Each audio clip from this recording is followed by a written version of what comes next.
So are you saying then that we shouldn't populate our classes on Edgenuity yet? You won't have any students showing right now. Now, Okay. yeah, and if you're seeing students, that means you're probably at your homeschool and not in MySchool Online. And we'll go over how to check that in a second. I'm still admitting people. That's why I'm sort of rambling right now.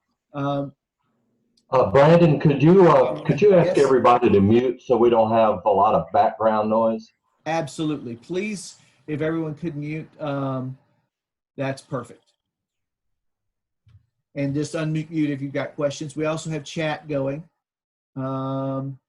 Still, I think, well, it's 8:08. We're going to start anyway. And I'll just keep admitting people. But like I said, you're not going to see students now. I'm going to quickly share my screen. Most of this will not be a PowerPoint. I do go in between that. It's going to be me going in as I'm a teacher in MySchool Online and showing you what you're going to see. You are more than welcome to follow along in ClassLink if you can in Edgenuity, just because you can start doing some of the same things. Now, I'm going to start real quick. I'm going to share my screen.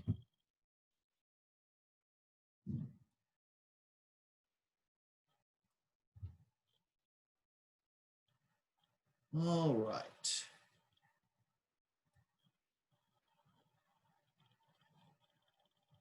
Yes, see waiting room and admit all.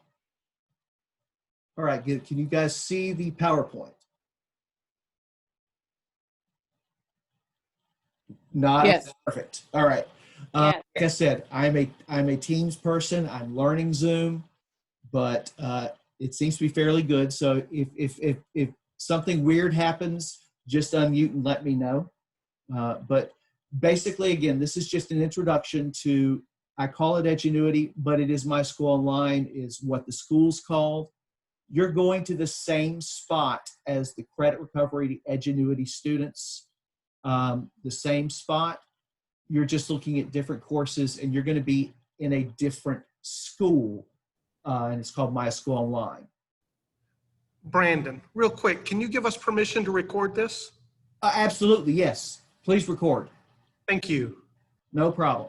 All right, so I'm going to go a little bit over what your role is as an online instructor. You're there to offer support and answer questions when needed, but the program does move the kid on. It does provide the material. That doesn't mean that you can't provide supplemental material or answer questions, but it is fairly self-contained as far as what it's going to be giving the students. So you're there more in a sense of monitoring. If you remember the Florida Final 9, it's not quite like that. There are no pre-tests. No one's going to be clapping out of everything in a day and a half. Brandon, I'm sorry to interrupt. Yes. You have to actually, I guess, click on a button or something to give us all permission to record. Okay. Let me go back and see if I can figure that out. I'm sorry to interrupt. It's okay. All right, so I'm going to stop sharing my screen. More.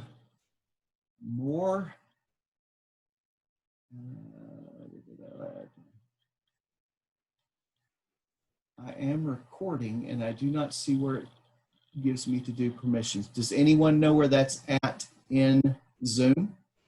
Brandon, I don't know that, but if you record it, you could just email that link to the recording out to everybody, I think. And I will. Okay. I will. I am recording right now, so I will do that. That'll work then. Thank you. Perfect. No problem. And the PowerPoint. That'll be great. Oh, yeah. You guys are going to get that as well.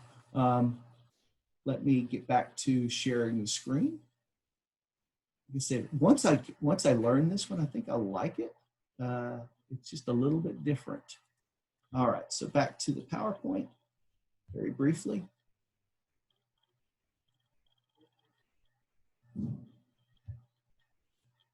All right, like I said, you're there as, I used to say as a facilitator, but you're more than that. The credit recovery teacher is a facilitator because of the pre-test and the prescriptive test at the beginning.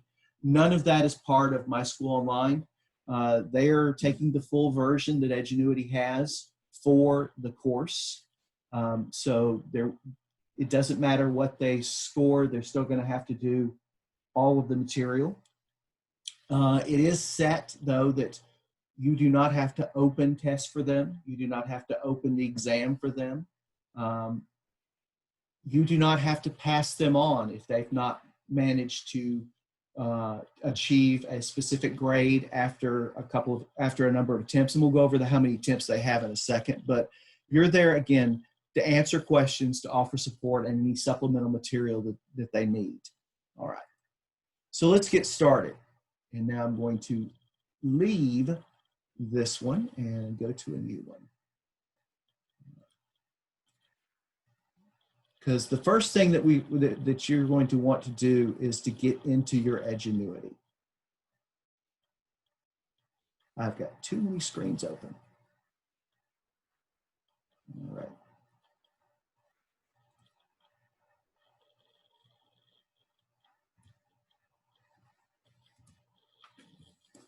All right, when in doubt.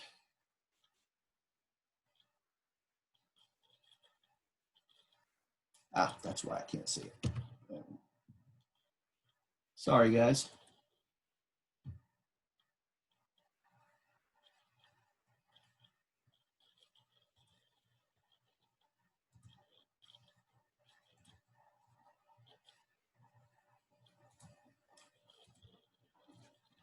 All right. I've got 7 people in the waiting room. Okay, everyone should now be seeing my class link. I want to show you a little bit of what the students will see. Your intro to Edgenuity, or your in the app that you use to get into Edgenuity is that Edgenuity Educators app that I'm hovering over right now. The students have a different one. They've actually got one that says MySchool Online. And I will show you that in a second when I go in as a student. Because it looks a little bit different. It looks like this. It's going to go to the same place that a normal Edgenuity icon would go to. But it's going to look like here. If you can see the OCSD logo, that's what they're going to see. So if they ask you, they can't get into it, that's what they have. They don't have the Edgenuity app like you have. Theirs actually says MySchool Online. I was just asked to make a distinction in case a student has both MySchool Online and credit recovery, just so that there is a distinction between the two. All right, so to get into Edgenuity, all you have to do is click on your Edgenuity app inside of ClassLink, and it should take you directly in. If you see this right here, that means at some point you have been in Edgenuity and you did not log out. There's never a problem with that. Just hit continue. You're going to see that a lot if you quickly go in between. But I want to focus here at the very top right. Under your name will be the school that you're currently seeing. Now, every one of you should have access to your home school as well as MySchool Online.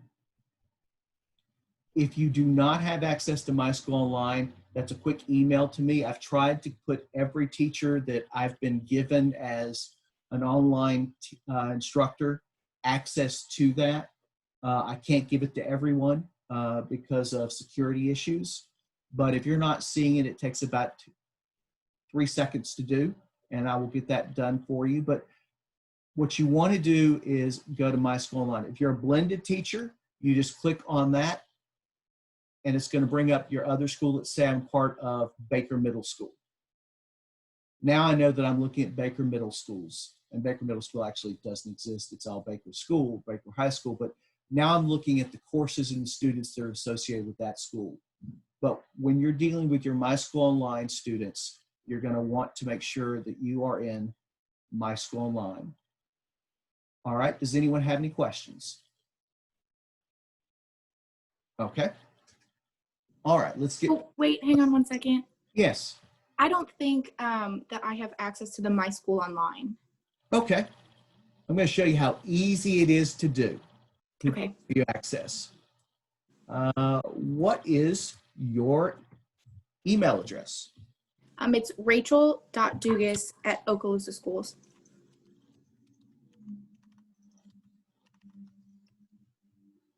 And this shows me that you do not, but there you are. So all I have to do is this.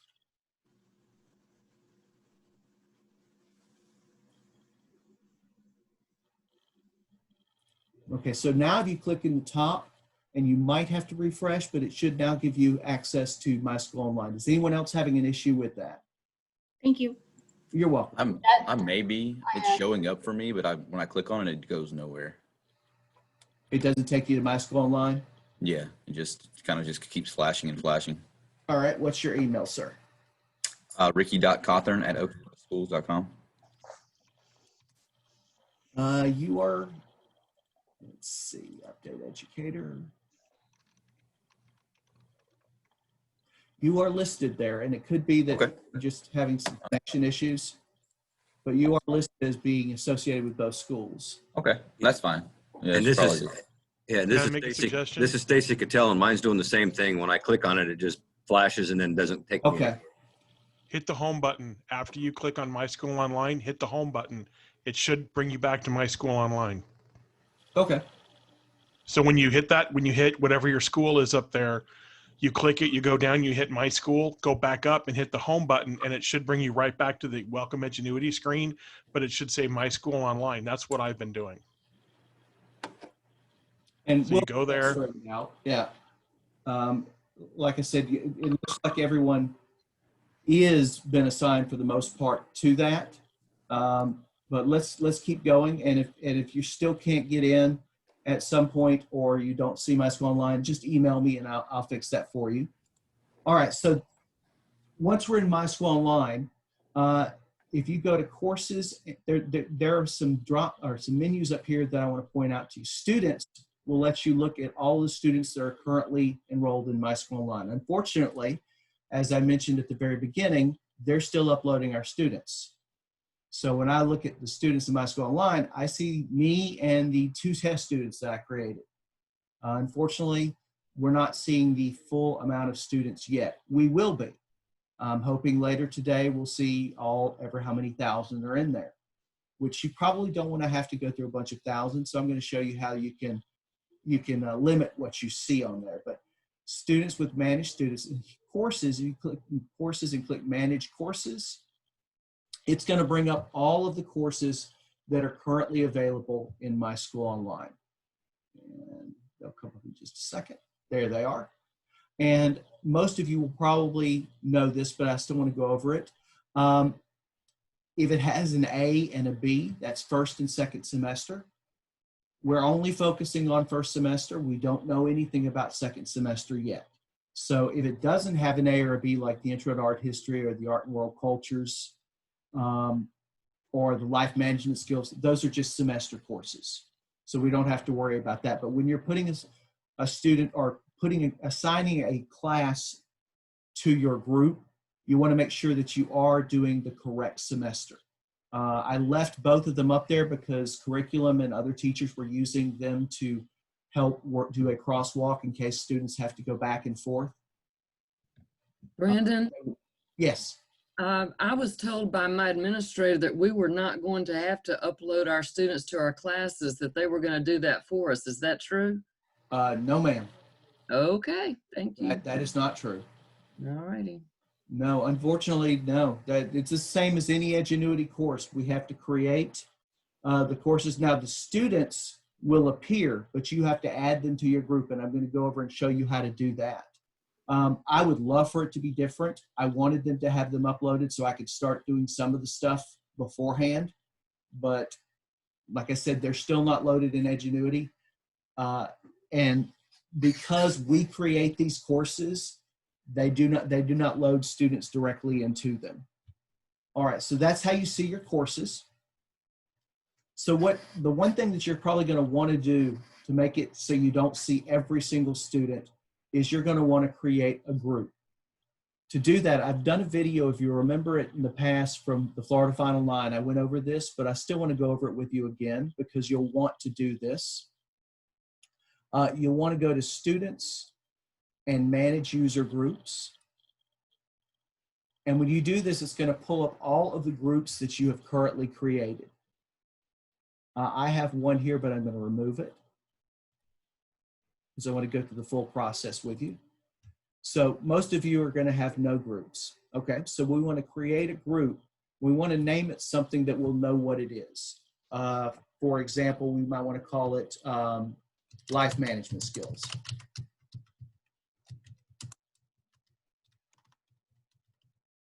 And if you've got multiple sections of it, you may or may not. I'm going to say that it's just going to be one section for all of my life management skills kids. And I'm just going to put LMS here as a short. You want something that you'll know very easily what it is. You save it, click OK, and that is now there. Now, if you click on that, it would bring up all of the students that are enrolled in that. Unfortunately, like I said, right now, there are no students in there because we haven't added them yet. Excuse me. To add students to your group, all you have to do again is go up to Student and click on Manage Students.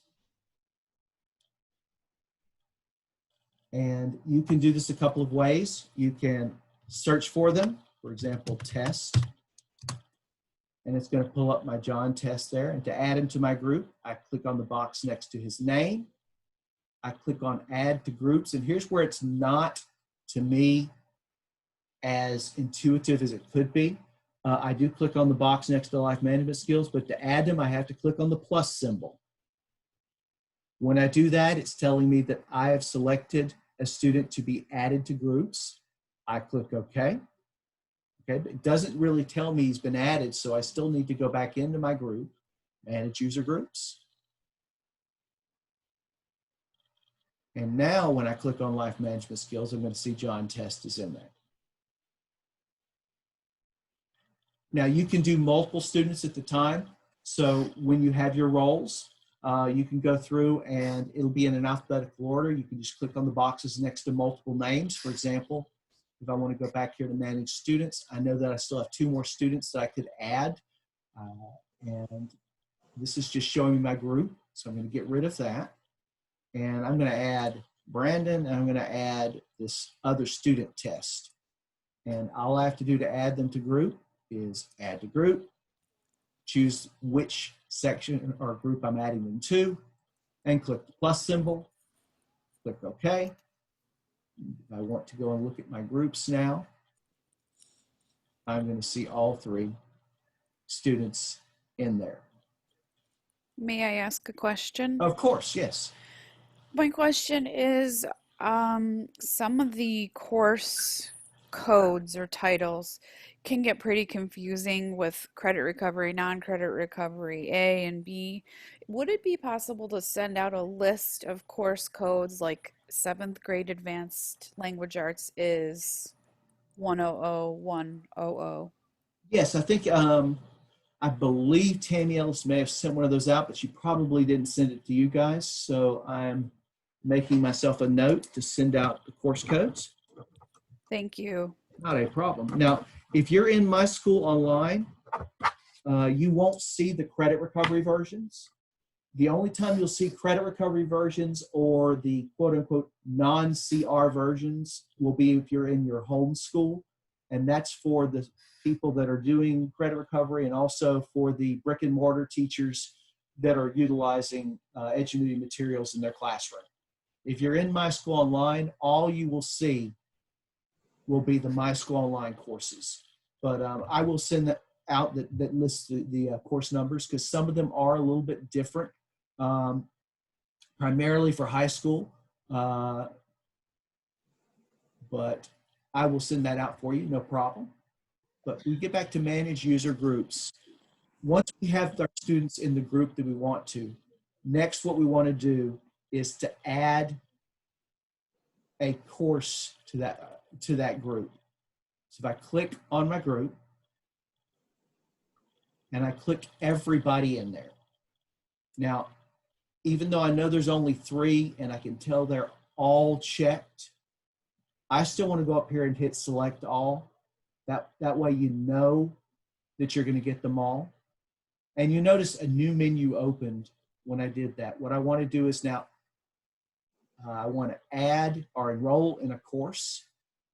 When I do that, it's going to bring up all of the courses, and I can search for it if I want to search for life management skills, or I can go through subject and just do electives. It's going to bring up all of those, but I'm going to search here for life. And there it is right there. And it is a semester course, so I don't have to worry about A or B. If it was a full year, I would click on the A. So I'm going to click on that. I'm going to click enroll, and it's going to tell me that I've selected to enroll 3 students in this course. I click enroll. Now the students are all enrolled in that course. So you don't have to go into each one and enroll them. Once they're in your group, all you have to do is click on that enroll in course, and they're all there. To check it, let's go back into John Test. When I click on him, it's going to bring up courses he's in. He's in multiple, but right there is the one we just put him in, Health 1 Life Management. So he's now in that course. All right. Brandon, Yes. can we also use the classes instead of user groups? I saw an email from Edgenuity that they added a classes tab instead of using user groups. It is new. If you would rather use that, that is no problem. I'm not as familiar. Because I, That's why I'm doing this, because it just came out. But okay. yeah, right ahead. Brandon, a quick question. Yes. I'm on my Edgenuity from the final 9, and my groups are still on there. Can I remove them? Yes. Okay, thank you. Yeah, you can always, you can remove groups. It's not going to do anything to them. All of those courses have been archived. As I mentioned earlier, nothing's ever deleted in Edgenuity. It's always archived. Thank you. You can remove the group, no problem. It doesn't do anything to them. All right, so we've gone over how to create a group. We've shown how to add students, and we've added a course. Now, to see what a student sees, every one of you has the ability to impersonate a student.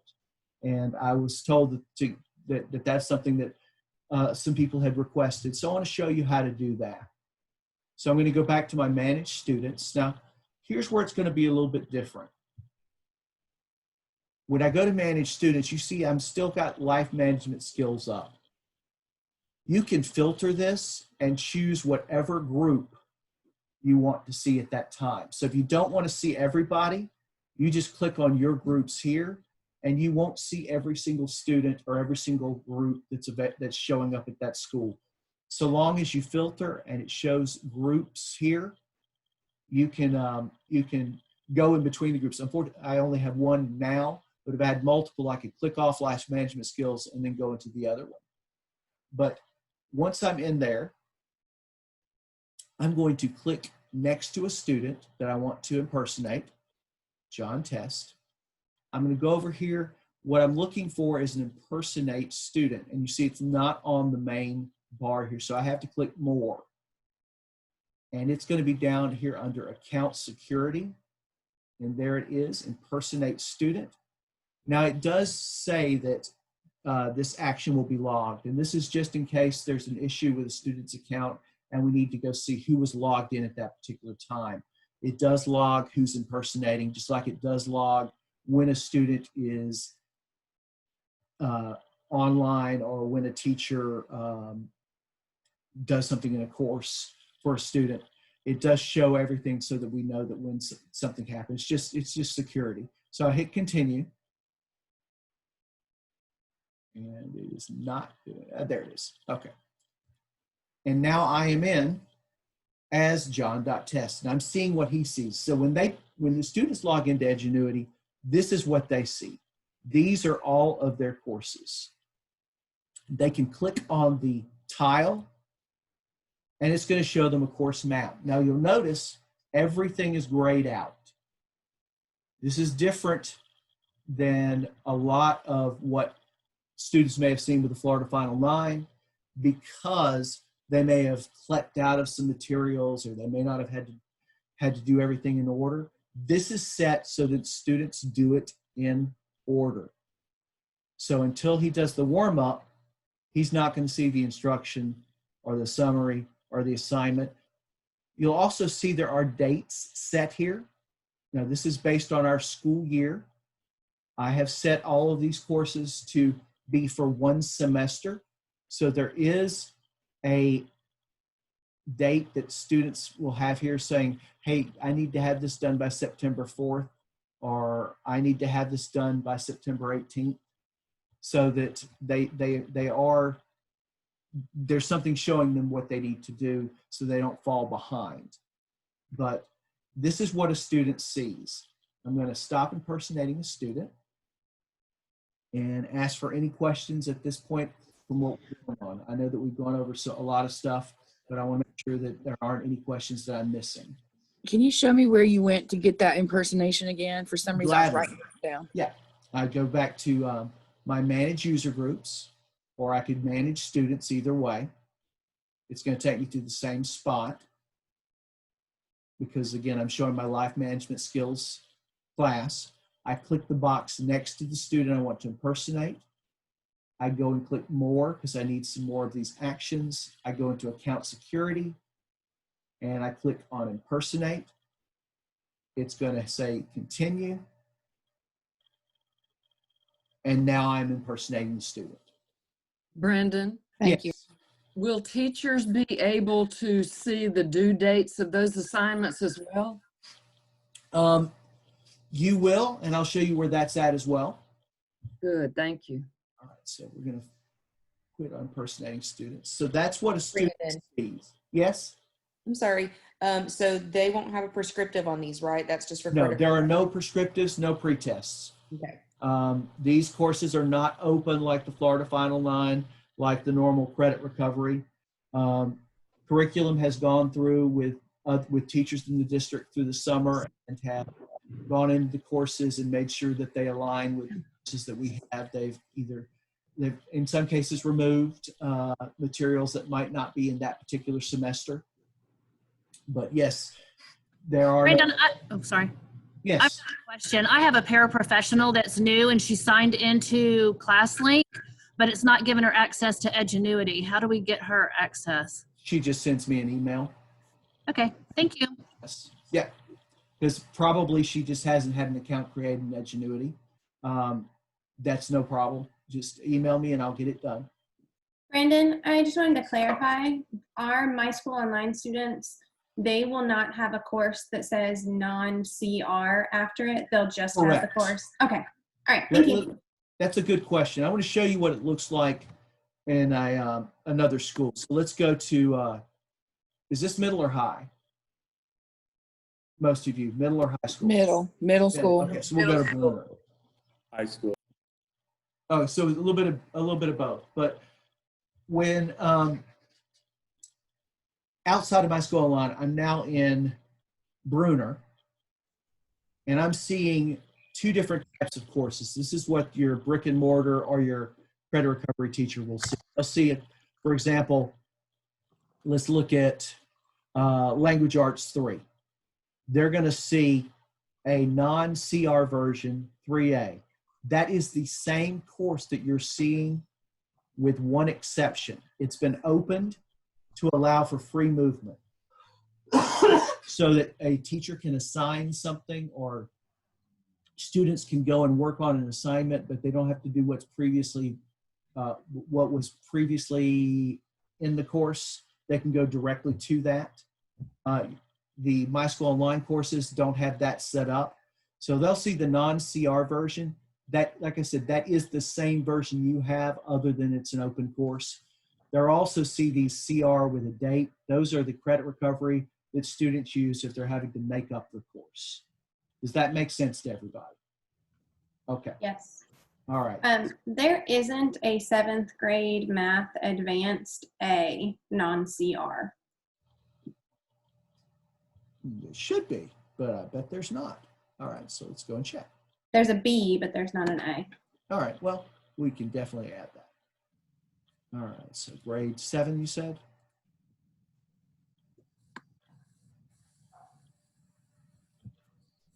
It's there now. Oh, advanced. You are correct. I bet that's it, and I just didn't name it, but I'll fix that. 7th Thank you. non-CR. Thank you.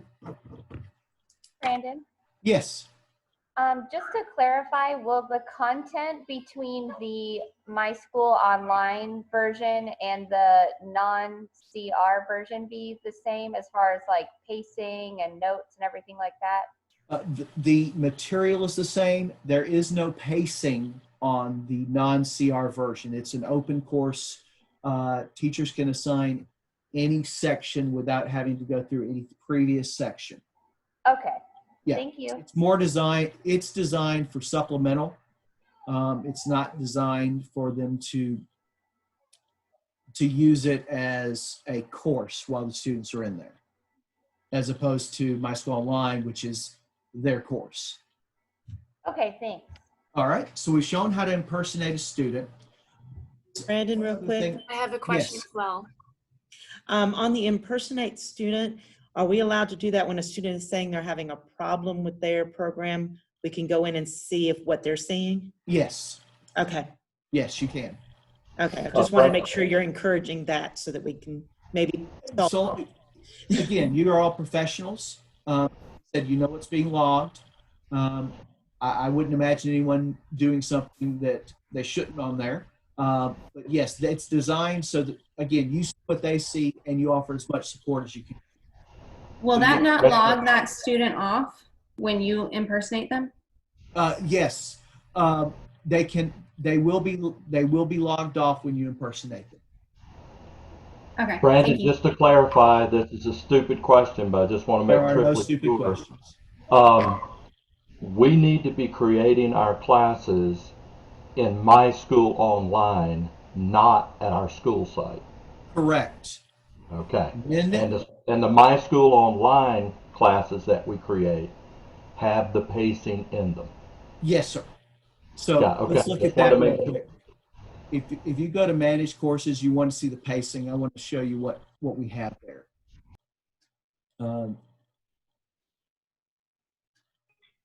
If, for example, we want to look at that same language arts 3 first semester right there.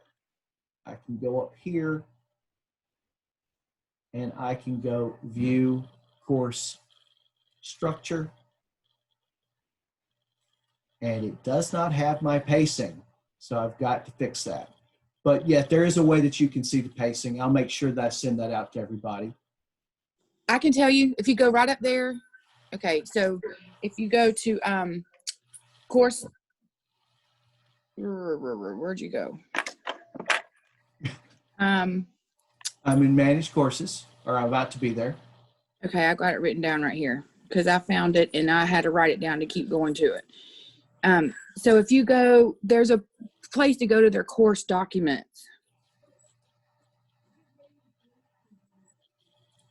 Okay, I'll just post it on the chat in just a minute because I have it written out. I'm sorry. That's no problem. And again, this is the first time we've used these particular types of courses, so I'm learning some things as you're learning them. And feel free to please point out anything that you think can help anybody in this group, because like I said, we're all in this together. We're all learning. Yes. In reference to the email about, I think it was Libby Swain who said the email from the administrators about students being populated. That is for students that are in brick and mortar schools that will be using Edgenuity as a supplement will be automatically uploaded. All online classes have to be uploaded and grouped by their teacher. Okay, and they're not uploaded in brick and mortar either. They have to create their groups just like you do. And I've done a video for them they should have watched yesterday. So right, and we did. And I'm just saying that was the email was referencing that. Oh, okay. Yesterday, you said that on your video yesterday that all schools have to upload all of their students into the courses. Yes. Right. Students are going to be there. My question is, where do I find my student list for my online courses? Okay. That will actually be in Gradebook once MySchool Online goes final. You'll go into Gradebook, and Dushka Ross will send out instructions on that. Again, as you know, we're getting course numbers, adding every day MySchool Online. So as soon as it goes final, I know that I met people. And They're already there. did they appear? Yeah, Not if all you of go them. into your pause, so if you go into I pause, hadn't gotten that email yet. Okay. haven't- and you're actually go into your grade book, at the top, it has your username and it has a center, and we can actually click on Shoal River. Like I'm Shoal River, so I can click on Shoal River or MySchool Online, and it'll change my grade book to my Shoal River in brick and mortar and my MySchool Online kits. Okay. And I'm not sure that's happened to everybody yet. I don't think Okay. it's happened to everybody because when I switch over, mine's empty. Yeah, I don't think it's happened to Thanks. everybody yet because I know that Okay. it hasn't that not everything has gone final. We're averaging about 100, 150 new students a day right now. Okay. I'm Thank sure you. there's nothing that would cause them to want to increase their interest in MySchool Online, but in case, we will keep adding them. But I know that Pause is working to get that so that you can see it. But that is where you will see your list of students. Yes. Here's your Brandon, are the PE course numbers in there? Yes, sir. Right here, 1-5. There should only be 2 middle and two high, but we've got they're 150s. So right there, 150, 1300 for personal fitness, 150, 1310 for fitness lifestyle design, 150, 3350. But yeah, they're there. Okay. Thank you. There's the comprehensive fitness for middle school right there. Okay, to get to that course,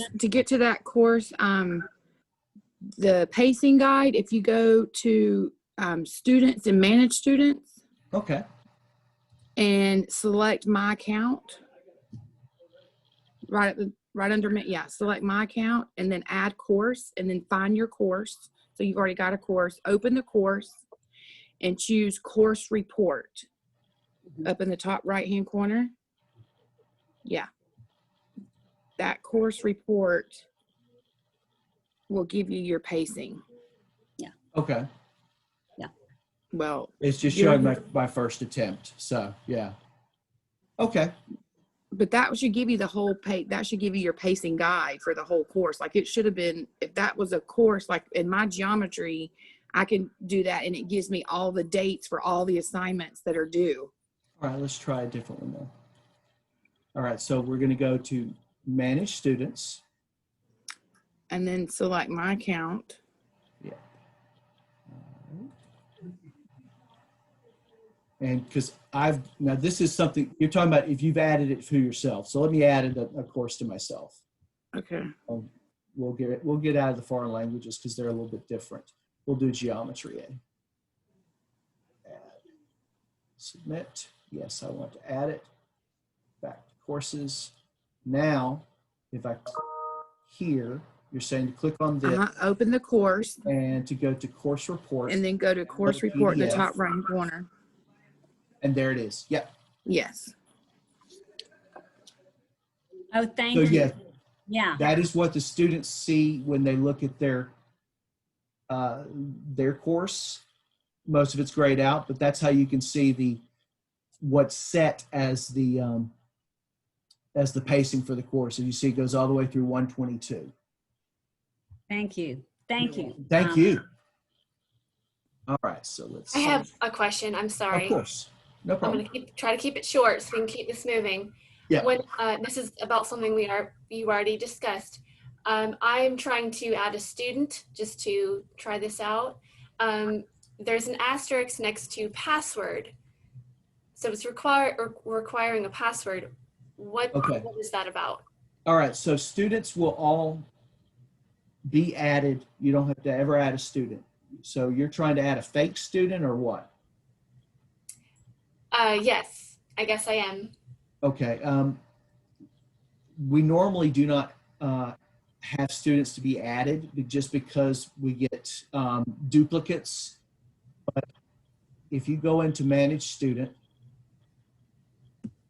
I don't know if you've got, you might have the capability fill in the student. So we'll add one. I'll show you the full set of adding a student because it actually goes into what I was going to be doing next. But yes, if you add a student, it is going to ask for a password. However, Our students don't have to worry about their password because their account is tied to their ClassLink login. So when they get into Edgenuity, it's going to know who they are based on their login from ClassLink, so they do not have to enter in a username or password. But let's add, we're going to add, Dustin's not here. We're going to add Dustin Keith as our student. This is a password we can use. Six. So when I get my class list, then I will not need to do this, correct? Correct, They've because already- students will be there. Like I said, all students will be there once the upload goes into Edgenuity. But I do want to show you something in here, but you will not have to add a student. And we'll talk about what to do if a student doesn't show up in just a second. But since we're here, let's say I'm adding this student and some of this stuff. But I want to point to a couple of things because you do have the option. In fact, we'll actually go to a student who is already there. Let's say you've got a student who needs ELL support. You can click on the student, and now this should be set by default, but I want to show you what it looks like. When you click on the student, it's going to bring up all the courses that they're currently enrolled in, not just yours. And then if you highlight over, this shows that the student has been selected. You still have your managed students, but this shows that this is the student that's been selected right now.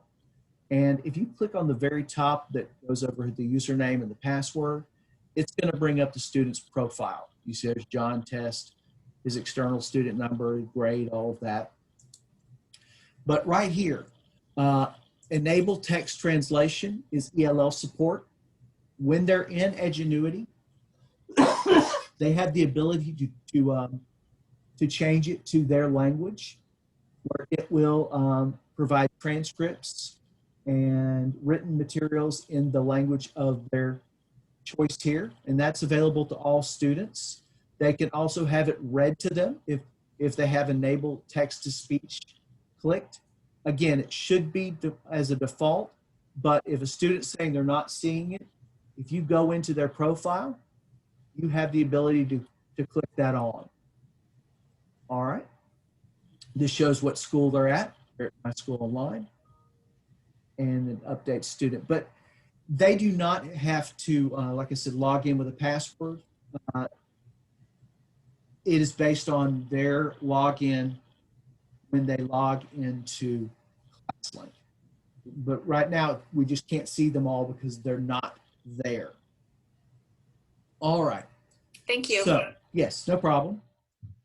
Let's go over, we've talked about how to impersonate a student. We've talked about how to add LEP. You may have students who are on an IEP and need extended time. I want to show you how to adjust that right now as well. So let's use our favorite John Test here. And I'm going to click on him to get his courses. And let's say that he's going to need extra time on his tests in English 1B. So if I click on his English 1B and I go up here to edit options, you're allowed to, you get some options that you can edit. This shows that the quizzes, exams, and tests are all passing at 60%. It shows the weighting of the course. And this was done by curriculum. For example, for the English, quizzes are weighted 25% of the grade, tests 40, exams 15, essays 5, assignments 15, and then that's all to reach 100. These are the default times for assessments. Right now there's a 60-minute, 120, and 180. But let's say that John needs double the time. All you have to do is go 120, 240, and 360. And make sure down at the bottom that you hit submit. And now that student, that doesn't affect anybody else in your class. That just affects that student in that English class. He now has extended time for those courses. All right. So let's get back to yes, ma'am. Did someone say something? All right. I think I'm hearing things. But we were talking about the top menu up here. We've gone over managed students and user groups. We've talked about courses. I want to show you quickly some reports that you want to look at. First is an attendance log. If you click on an attendance log, depending on what class or what group you're in, so let's look, I'm going to go to my life management skills group and hit. It's going to show me how long each student was logged in every day. For example, this Johnny.Doe was logged in for 56 minutes on Tuesday, 8:25, 6 minutes on Wednesday, 10 minutes, and it's also Friday and Saturday. So if you got a student that says, I was logged in on Saturday and it's not showing the work I did. If it's not showing here, they were not logged in. This will show even if they just log in and don't click on anything. It'll still show that they logged in. That's how you can see it for your entire group. If you want to see it for an individual student, like John Test, you can go up here and you've got him highlighted. You hit session log, and it shows you a little bit more. It shows you the time that they were logged in. For example, on Wednesday, he was logged in from 9:58 to 9:58 for a grand total of 10 seconds. All of that was idle time. As you know, he's pretty good about letting you know on this. For example, right here, logged in for 55 minutes, logged in for 28 seconds. So there is a way that you can see exactly when a student was logged in and what they did. So that is a session log. It's something that's always good to have. And it can we send that to parents? Of course, yeah. Okay. We just do a snippet and send it to them? You can do a snippet, you can print it and scan it. Okay. Yes. Because that, sometimes parents will say, they said they were on and this would all be the time. Show. Yes. Oh yeah. As soon as they know that this right here, they'll love the idle time, but let me give you a little hint on idle time. Idle time, they'll say, what I was reading. According to the people at Edgenuity, you don't get idle time during the reading portion of it. You get idle time when you're supposed to be typing and nothing's happening. I'm not 100% convinced of that, but that is what they say. So idle time means they're logged in, they have the potential to be working on something, and they're not. So if you see consistent idle time, that is definitely a conversation you might want to have with that student. Because that's one of the reports. The other report I want to talk about is group progress. This is where Brandon, yeah. May I ask a question? I'm sorry. Sure. I'm familiar with the session logs. It was very beneficial in the spring. Where did you go for that group attendance? The session log right here. Yes, the group one. Course. Okay. Reports. And I see it. I see it. Okay. Attendance log right there. Okay, yeah. I remember. Thank you. Thank you. There you go. But this right here is your group progress. And you'll want to have the start date. I normally set it for the start of the semester. You do not have to have an end date. And groups, you'll want to choose your group. If you choose all, you're going to get every single student that's enrolled in MySchool Online. There's a lot, there eventually will be a lot of them. So you want to click, for example, my life management skill. You can look at specific classes if they've been created, but you can also leave it as a group. They're all active courses. Active students means that they're currently enrolled. If somebody's left and you want to see it, you could go to all students. It would bring up that was anybody who's inactive at that time. Just for kicks, I'll choose all students. And I'm going to hit search. And it's going to bring up, right now it's not going to have anybody really doing anything, but it's going to bring up all of the courses that they're in. And it's going to tell me what percent and what grade they're at. And I've got a quick little video I want to show you that's going to go over this this report so you don't have to listen to me for a little while. So I'm going to change the screen sharing and show you a quick video once I get to it.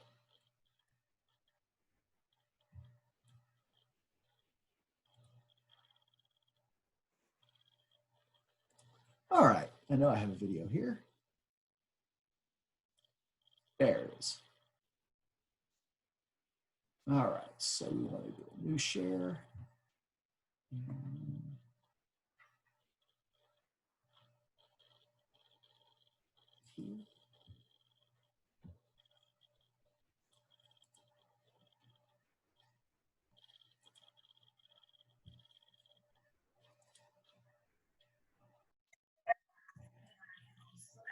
All right, that is not the one I wanted. Sorry.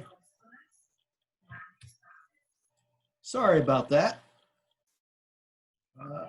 We're going to stop that one. That was not the video I wanted. Apologize, guys. But Brandon? Yes. My understanding is, we have to take attendance each day, right?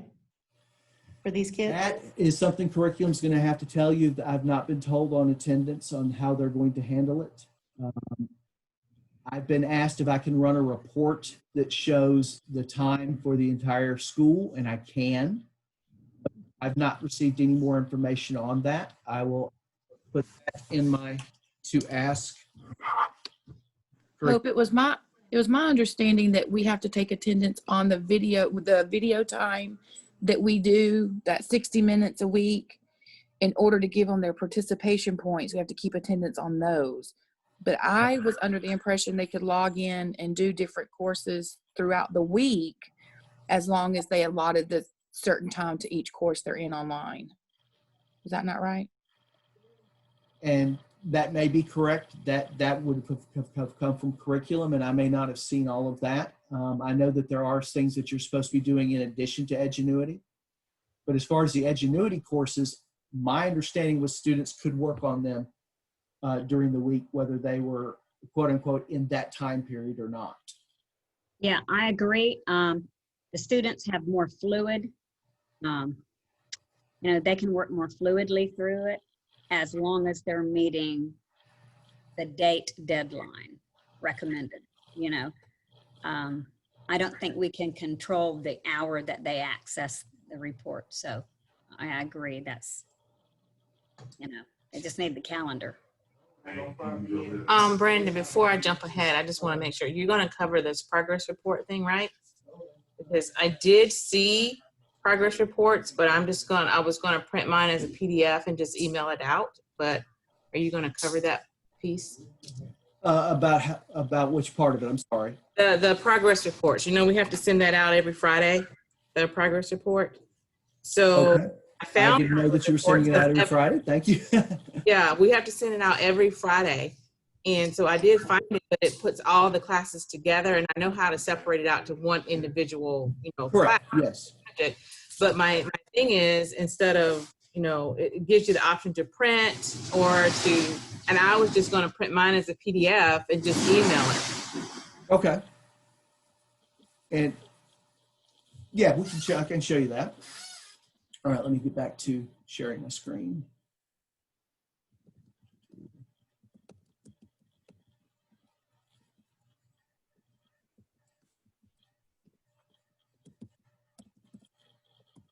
Okay, so you do have the option here. You can export it to print out, but that's going to give you the whole group.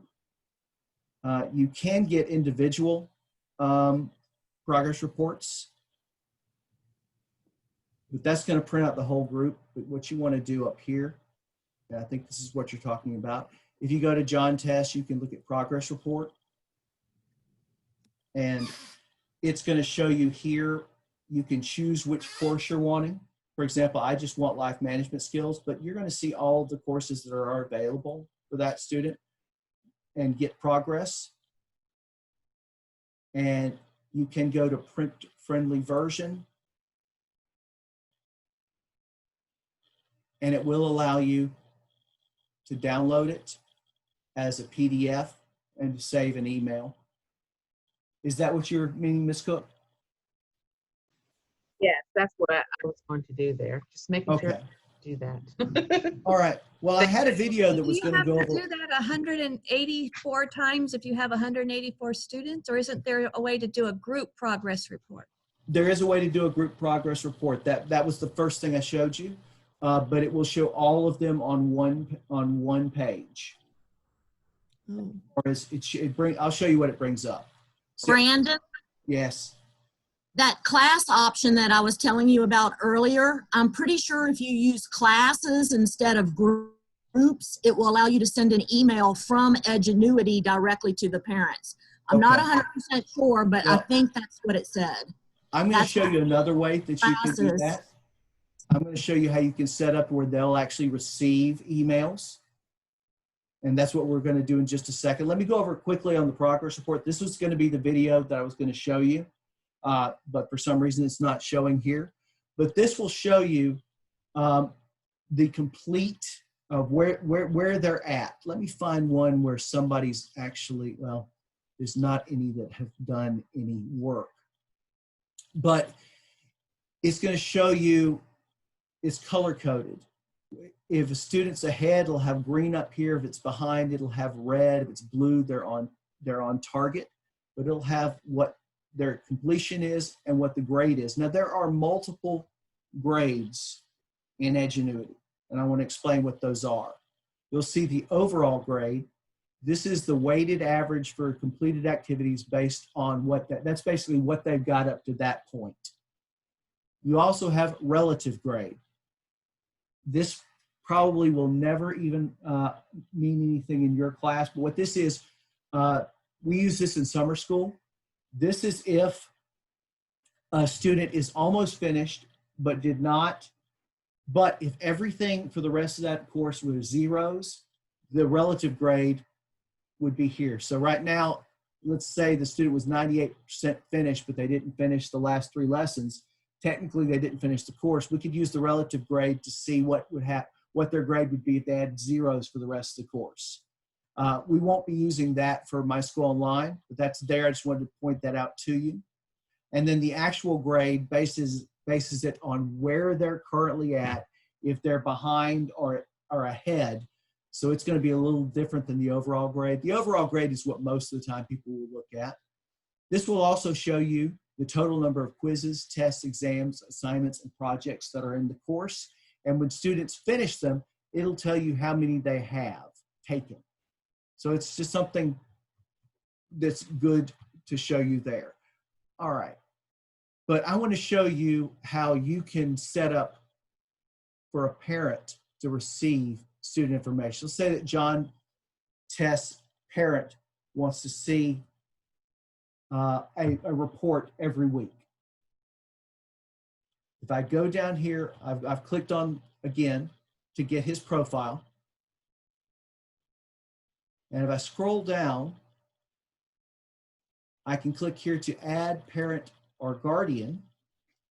So we're going to say that Robert Test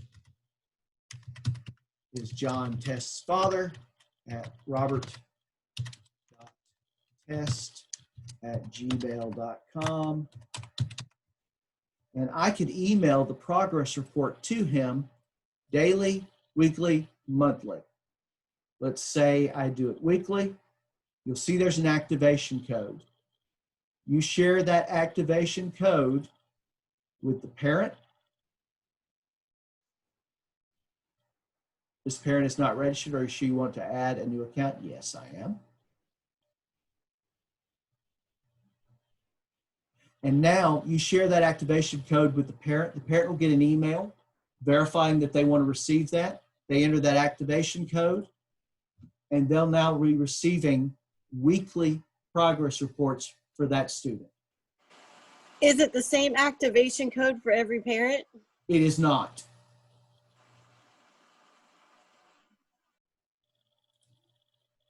Did you hear that? And it doesn't change like each week or anything, does it? No. They only have to do it one time. And they'll be receiving that. For example, let's go look at, show you that it doesn't. We'll look at the different student. Brandon, I missed that. Did you say that the activation code is going to be emailed to the parent Yes. and then they select No, that, they approve it? You Is give it them the activation code. That you give them the activation code. That it should be emailed, but I would send it to them in an email. okay? So contact each parent with their individual. Well, you have to contact them to get it set up anyway, because to get their email address. Okay. But let's go through it one more time. We're going to do it for Johnny Doe here. So I'm going to go and I want to look at his profile. I'm going to scroll down to where I'm going to, his is already set. That's Robert Test. Go, because I didn't choose Johnny Doe. I've still got the other student up here.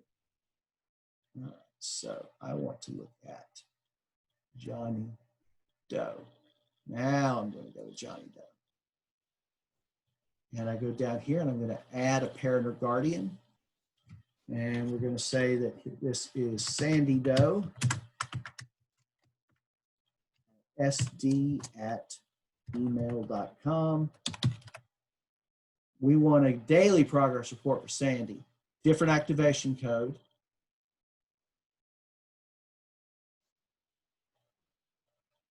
Save parent or guardian.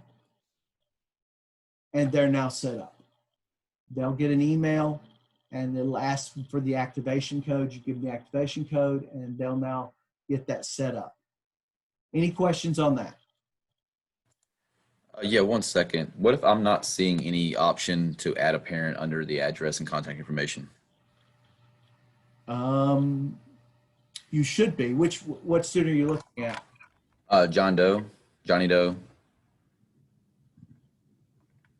I go down under the, it's showing on your screen under the address and contact information, but I'm not seeing that for either one of the students. Okay, is anyone else having that same view? I found mine. It just says add parent guardian. A little button down there at the bottom, right? That says add parent guardian on mine. And then it was able to pop that up. It's there, but it's like grayed out for me. It won't like. Okay. Send me an email. It's probably something with your profile set on a setting, and I can try to figure out maybe if something's cut off. Okay. Where you have to do it. I thought all you guys were set up the same, but it's possible that you're not. But we can all right. So let's get back to where we were at. Brandon? Yes. A quick question about the parent email entries. So just to clarify, I just want to make sure I'm understanding this one more time. I didn't ever have to enter that information before for my 165 students now. So do I understand that there's a chance they're already uploaded in Edgenuity? The students will be uploaded into Edgenuity. They're not there yet. But they're supposed to be. Yes, that's what we're waiting on from Edgenuity. Right now, the students are not showing in MySchool Online. Right. They will be. Okay. It's later today. As you see here, you see all the students that are uploaded for the different schools. Right. High school 1,499. Unfortunately for MySchool Online right now, it's showing 4 because they haven't done the upload. Okay.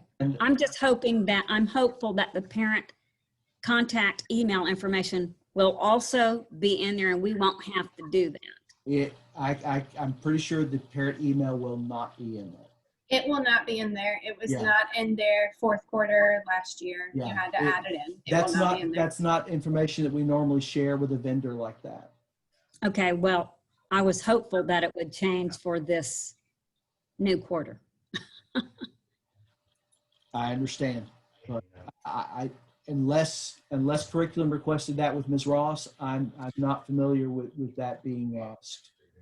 Well, at least we know that a progress report can be emailed to the student until we can manage getting all of that information uploaded as well, personally uploaded. Correct. Okay, thank you. No problem.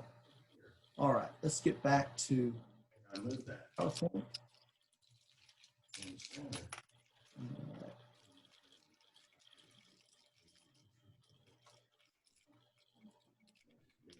All right, so we've talked about creating groups. We've talked about adding students to the group. We've talked about adding the course to the group so you don't have to do it for each one of them. We've talked about impersonating, adjusting.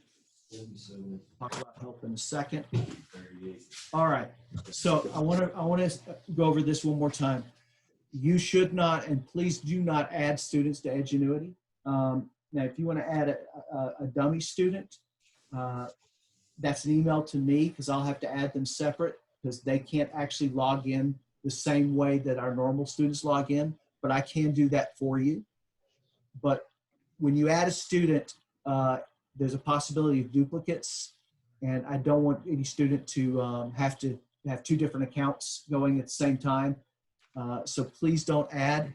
If you do not see a student and they're supposed to be in your class, there are two locations that they could be at. So I'm going to go to another school here and show you what that looks like. So let me change the screen.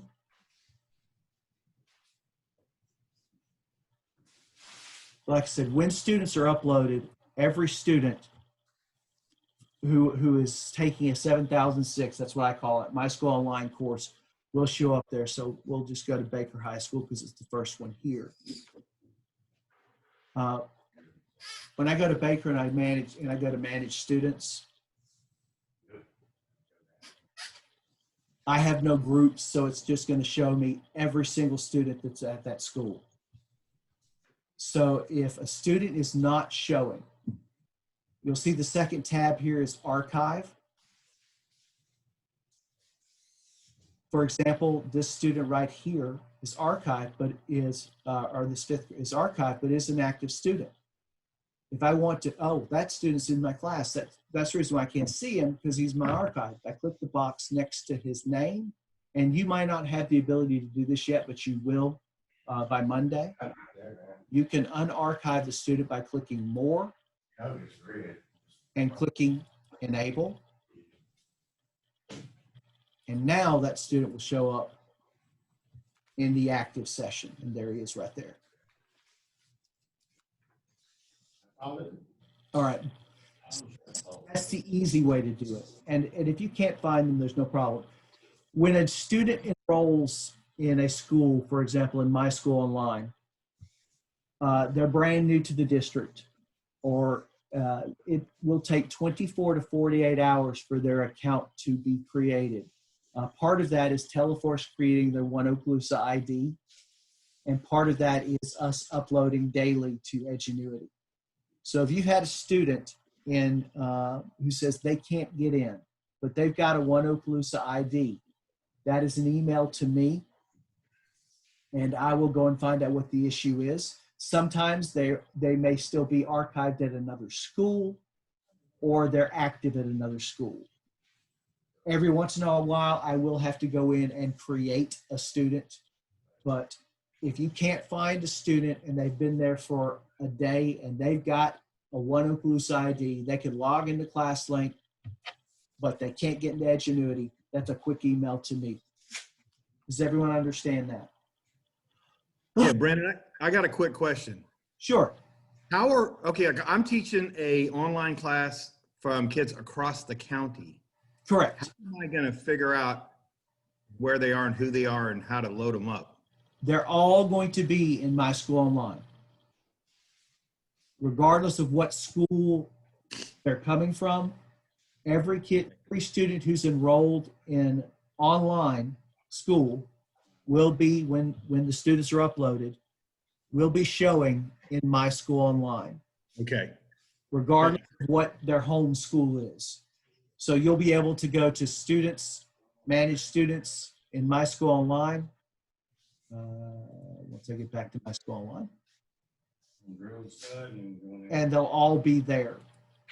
More than just the 4 we're seeing here. I was really hoping there'd be more than 4 today, but more than just the 4 we're seeing today. You'll see all that are enrolled in MySchool Online. Does that answer your question? Yes, sir. Thank you very much. Okay. All right. Okay, so here's one issue that I want to go over quickly that has already come up. A student, and we do have some high school students here. Middle school students' usernames and passwords do not change. They're using the same one they used last year, even if they're coming from 5th to 6th grade. They may have forgotten it. If they're a high school student, their password is reset every single year. So I want to show you, and this is online already, where you can direct students or tell students curriculums. I gave this video to them on how they can get their login so that you don't have to hand it to every single one of them. But let me show that to you.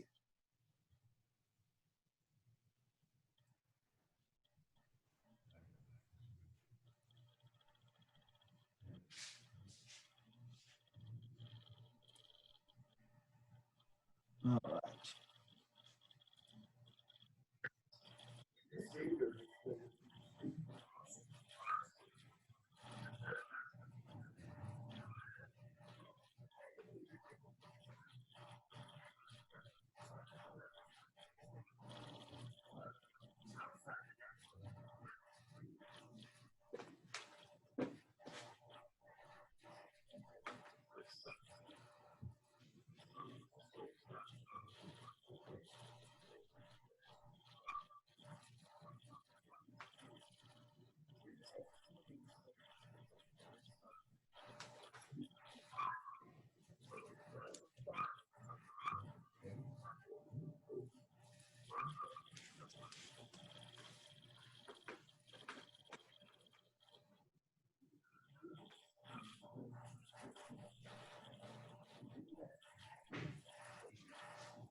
Does anybody know if you can tell what school a student is from in pause?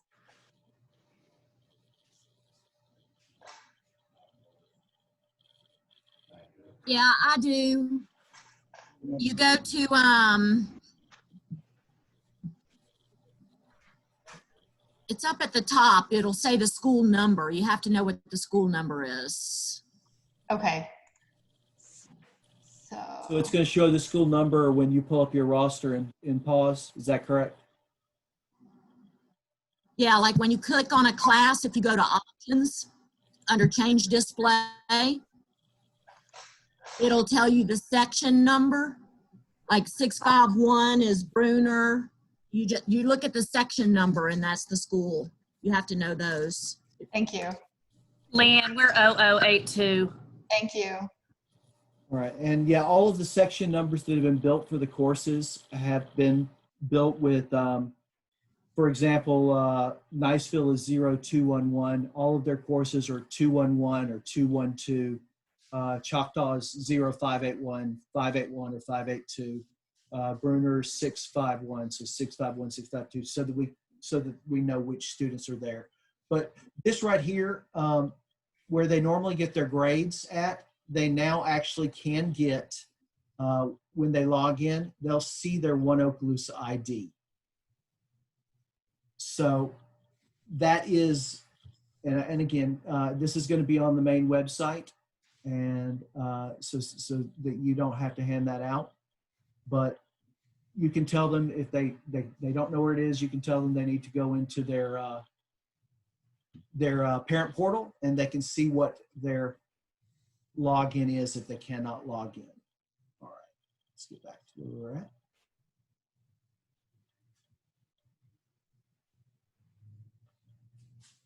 Okay. Again, the username and password for the students is One Okaloosa ID. All they should have to do is click on the MySchool Online, and it should take them directly in. The student's unable to access Edgenuity through ClassLink. Again, that's an email to me. All I need to know is the student's name. I don't need to know their number or anything like that. You can either send their name directly, or you can send their username if you know what it is. We've talked about adding courses. All right. So when students first log into Edgenuity, the first thing that they're going to do is they're going to watch an orientation video if they've never seen it before. It is very intuitive. I've yet to see a student who's not been able to, after watching that video, move around in Edgenuity fairly well. So that is the first thing that they do. You may want to see what that is. So I want to show you how you can look at that as well so that you see what the student sees. So, oh, wrong one. That's the video. I don't want the video. I want my class. All right. All right, so if you go over here to support, and I would recommend this, you have a nice help center. And part of the help center are that you can see the different videos. So if you scroll down, there's a section for new Edgenuity educators. And it talks about frequently asked questions. But there are the orientation videos. There's an education orientation video, and then there's the student orientation video. It talks about the course, talks about the grades, talks about actual grade versus relative that we mentioned. There is that for new educators. There are also different, if you go into, like I said, into the help, there are a lot of information on here. They go over data and reporting. They go over grading, and they also go over some best practices. Now I know that curriculum's doing that as well, but it's always good to look at this, where they go over their best practices, and we do use courseware, so it just gives you different things to look at. Like there's a data action guide. That basically you can set up a thing that shows whether they're meeting expectations or not. But that's just something, an additional resource for you. The important thing on that is knowing that students are going to have an orientation video and you have the ability to see it. But you shouldn't have to tell a student how to click on the course. They're going to learn that as soon as they log into Edgenuity. Any questions on that?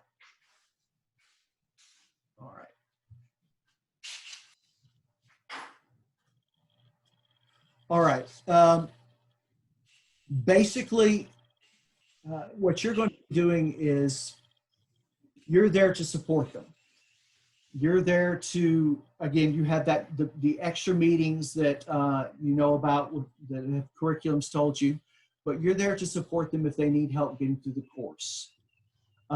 Provide feedback, monitor students with reports. The passing threshold is still the same. It's still 60%. I know if some of you have done credit recovery in the past, we recommend 70 because we're trying to forgive a grade. This is not grade forgiveness. So this is just like any other course. Students, they pass the same way they pass in any class, so 60 or above.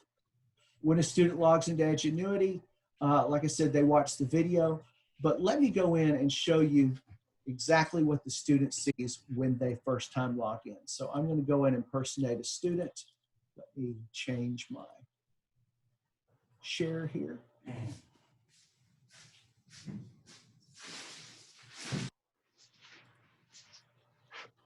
All right, so I'm going to go to my class link.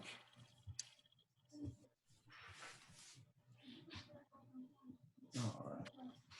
And I'm going to impersonate John Test. I got some more on-sale tablets.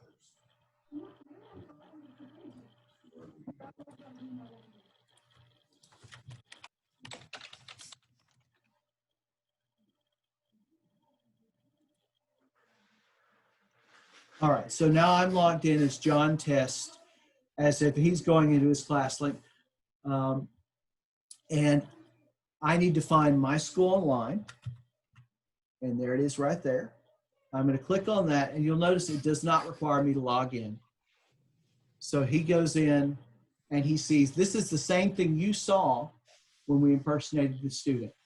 He sees all his classes. If he'd never logged in before, the first thing he would see would be the orientation video. And so he would just click on the class, click on the next activity, and it would take them directly in. Brandon, just a quick question. Yeah. If they were previously just an Edgenuity student and now they're MySchool, is that Yes. Edgenuity app going to be taken off of their screen? Hold on, sorry. Yes, we're hearing about Mothers Against Drunk. Against drunk driving. So we're just going to. Sorry about that. That's all right. Yes, your question? Just real quick, if they were originally an Edgenuity student, say last year, and now they're a MySchool, when they log on to their One Okaloosa, is the Edgenuity app still going to be on there, or is that going to be gone? So they just go to they know to go to the MySchool. It has been removed from all students right now. I will add it back this weekend to students. Only way that they would see it is if they're enrolled in both. Okay. Both a brick and mortar school and MySchool Online. Otherwise, they'll just see the MySchool Online. But here's the thing: it's going to take them to the same exact spot. I just renamed it so that that there is some difference, so that we know. Well, and my only concern was, some of my students that did the Edgenuity from last year fast track. I just didn't want them, fighting that battle where they're clicking on Edgenuity and, hey, Mr. Love, my classes aren't there. No, it's going to take them, regardless of whether they go through the old Edgenuity app, which again they shouldn't see unless they're enrolled in both schools. It's going to take them to the current enrolled school, which once they finish the upload, will be MySchool Online. So that's all they'll see. Okay. All right. Yeah. All courses from last year have been archived. They're not going to see any of the courses that they were in last year. Okay. Thank you. All right. Let me get back to the PowerPoint.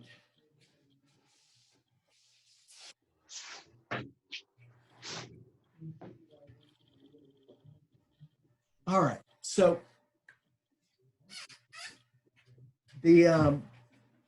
since there are no pre-tests or prescriptive, I want to go over how many times they're allowed to take everything, because I know with Florida Final 9, we had it set, I believe, where they got 10 attempts. That is not the case for MySchool Online. It is very similar to what is in the credit recovery class. Their quiz can be retaken up to 2 times.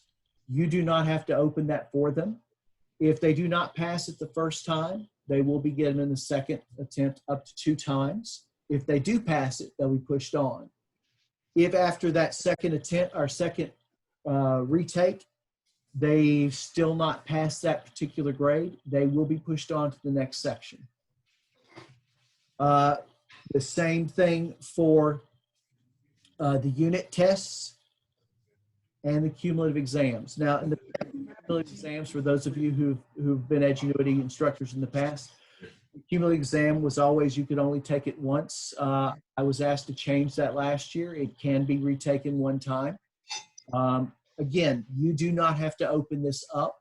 If the student does not pass it, they will be given a second attempt, and then it will move them on.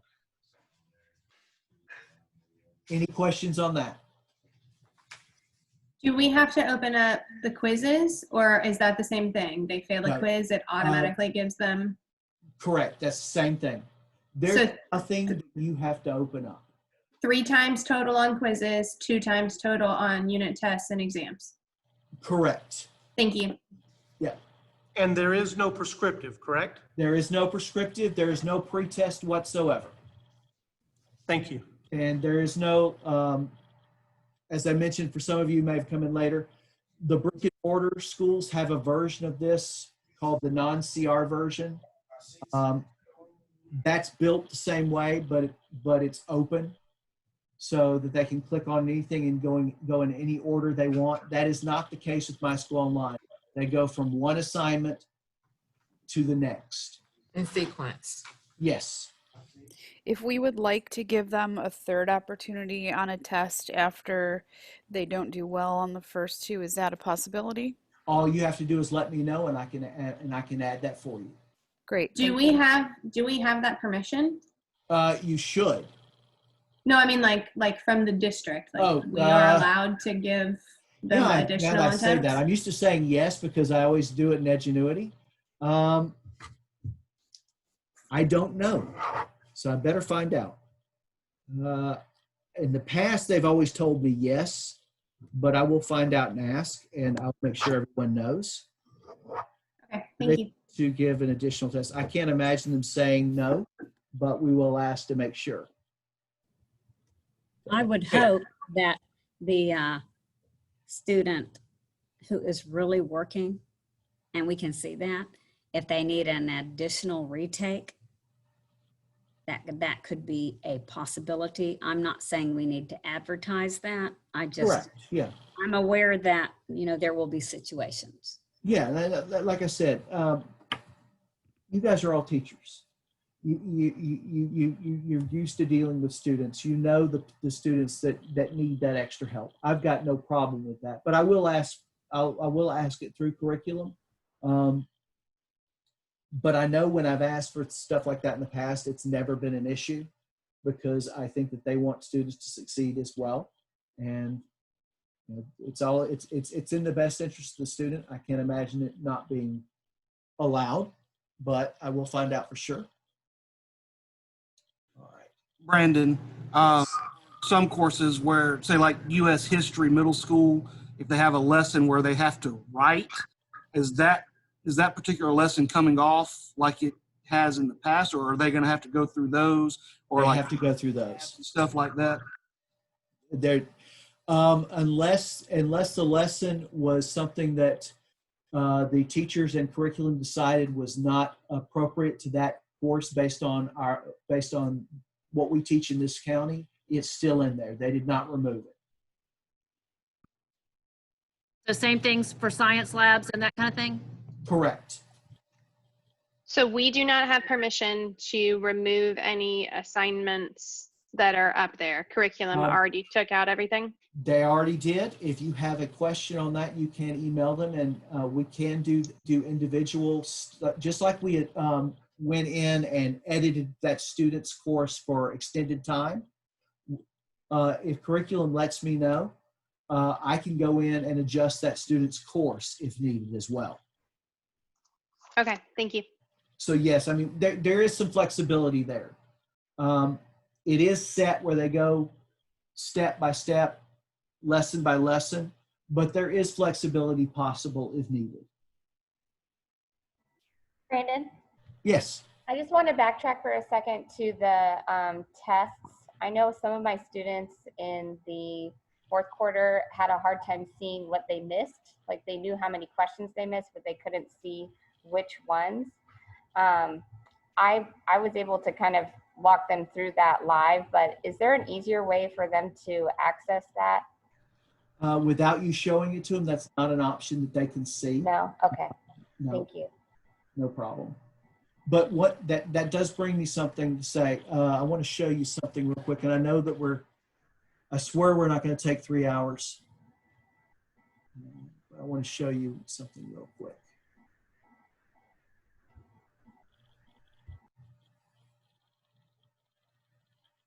Oh, that's because I closed it. Let me open that back up.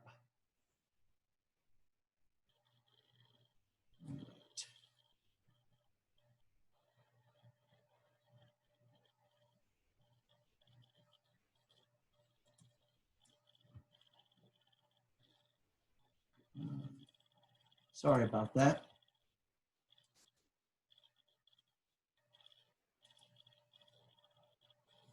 Okay, are you guys seeing my Edgenuity or my ClassLink? Yes. You're not, okay.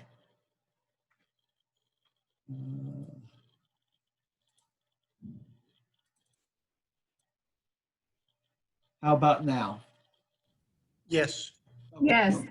Oh, perfect. Perfect. All right.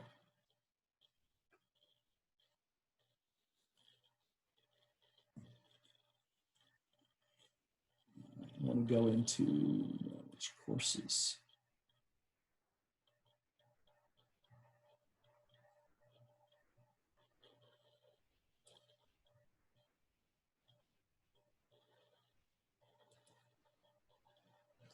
All right, so this is actually where we go in and set up how the course is created.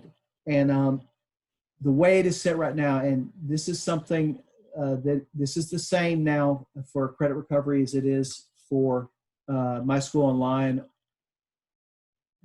Students do have the option, they can save and exit in a quiz or in a test or an exam. And when they do, it will allow them to save or exit.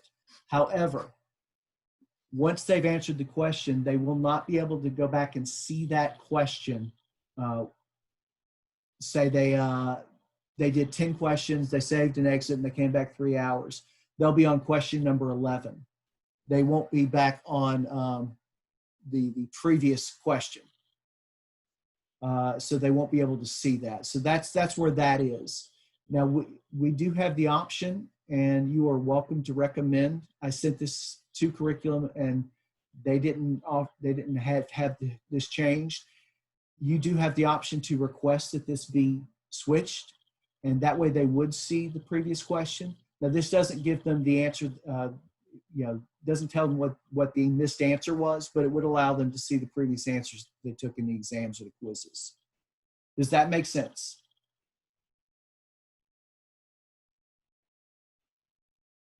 All right, can everybody hear me? Yes. Yes. Okay, I just all of a sudden I lost everything. Like I said, I'm not the best Zoom person. I'm getting to know it. I will get better on Zoom, I think. All right. I will be sending you guys the PowerPoint. I will be sending you some other information, or I will be sending it to everyone. I know this has been quick, and it would have been better if we had students uploaded, but we don't. But we did go over, I think, some of the things that are important, what to do, how to at least create your group, or if you've seen the new thing, your class, adding students, adding courses, monitoring students, adjusting courses where we've needed. What questions do you have before we go? Brandon, I have a question regarding announcements. Okay. My question is, how does that feature work? As far as announcements, okay. Yeah, like I would like to have my kids open up and announce, or as soon as they open up their computer, just for my set of kids, how do we do that? Okay, let me see. Let me go back real quick. We're going to share the screen again. I've never been asked that question. That'll be fine. All right, so if I go to the very top and I go to Manage Announcements, I can add an announcement. See, mine is a little bit different. So I want to add it for which user groups will use this announcement. So over the last quarter, I did it. Yeah, yours may be different. Every single person in the school could see it. Correct, because that's the way it is here. Let me go in as a teacher and see if I can see something different. I'm going to go in. If I could speak to that. Yes. I asked my principal at Destin about that last year and some other folks. And so what I did instead was emailed announcements. So I had 5 classes and I made 5 user group classes, if you will, on Outlook. And I just selected to send to all 5 user groups. And I sent announcements out that way so that not everybody in the whole entire Edgenuity world would see them. Okay. And yes, that is a feature, and we could do that, and I had to do that, but the program allows for teachers to do that, and I'm just hoping that it's enabled this time. All right, let's see. And it may be something I can enable. going to go into you. Yes, ma'am. Thank you, Brandon. That is something Jim's and I and some other teachers here really would like. It's a very immediate, and since they're in their Edgenuity platform, they would be able to get that needed message on the same platform without bouncing back to email. It's convenient. Thank you, Jens. It's a good, again, that's the first time that question's been asked. So let's just see if I go up here. You're welcome, Cintas. Update permissions. If it'll allow me to. Student accounts, change accounts. I will find out. Does anyone know if we're supposed to Zoom our live instruction, or is there a way to do it on Edgenuity? There is no way to do it on Edgenuity. I would assume it's Zoom or whatever program that you're using. Zoom seems to be what everyone is using nowadays. Like I said, I like Teams, but that's just because I'm used to it. But yes, there's my understanding from talking to Tammy and them is it would be Zoom.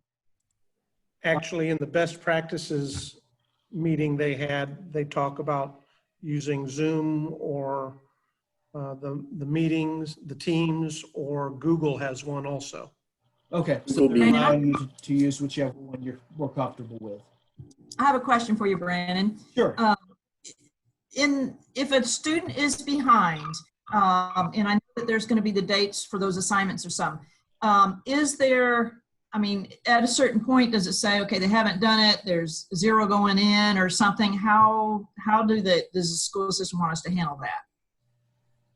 As far as the students just not doing anything? Correct. Contact parents and such, and they're not, we saw that in the spring with some students, and I know that this is going to be a little tighter than that. So I'm wondering, is there going to be some hard set deadlines, or is there going to be? No one has mentioned that to me, so I do not have an answer for that. I don't know if they've thought of that, but I know it was, like you said, it was an issue. In Edgenuity, in credit recovery, it was easy. We just, removed them from the course. But here, it's their entire year. So it may end up being a discipline issue. I don't know. Have not mentioned that to me. That's another good question. We were told to contact our administrators here at Bruner, and that they would have someone actually go to that kid's home and check up on them. Yeah, I figured it very possibly could be handled in the school by school way. What other questions? Hey, Pat. How do we know if a student has signed the academic integrity policy? That would be a question for curriculum. The academic that is completely separate than the Edgenuity portion of it. I don't have privy to that, so I wish I could answer that one, but I cannot. Hey, Pat.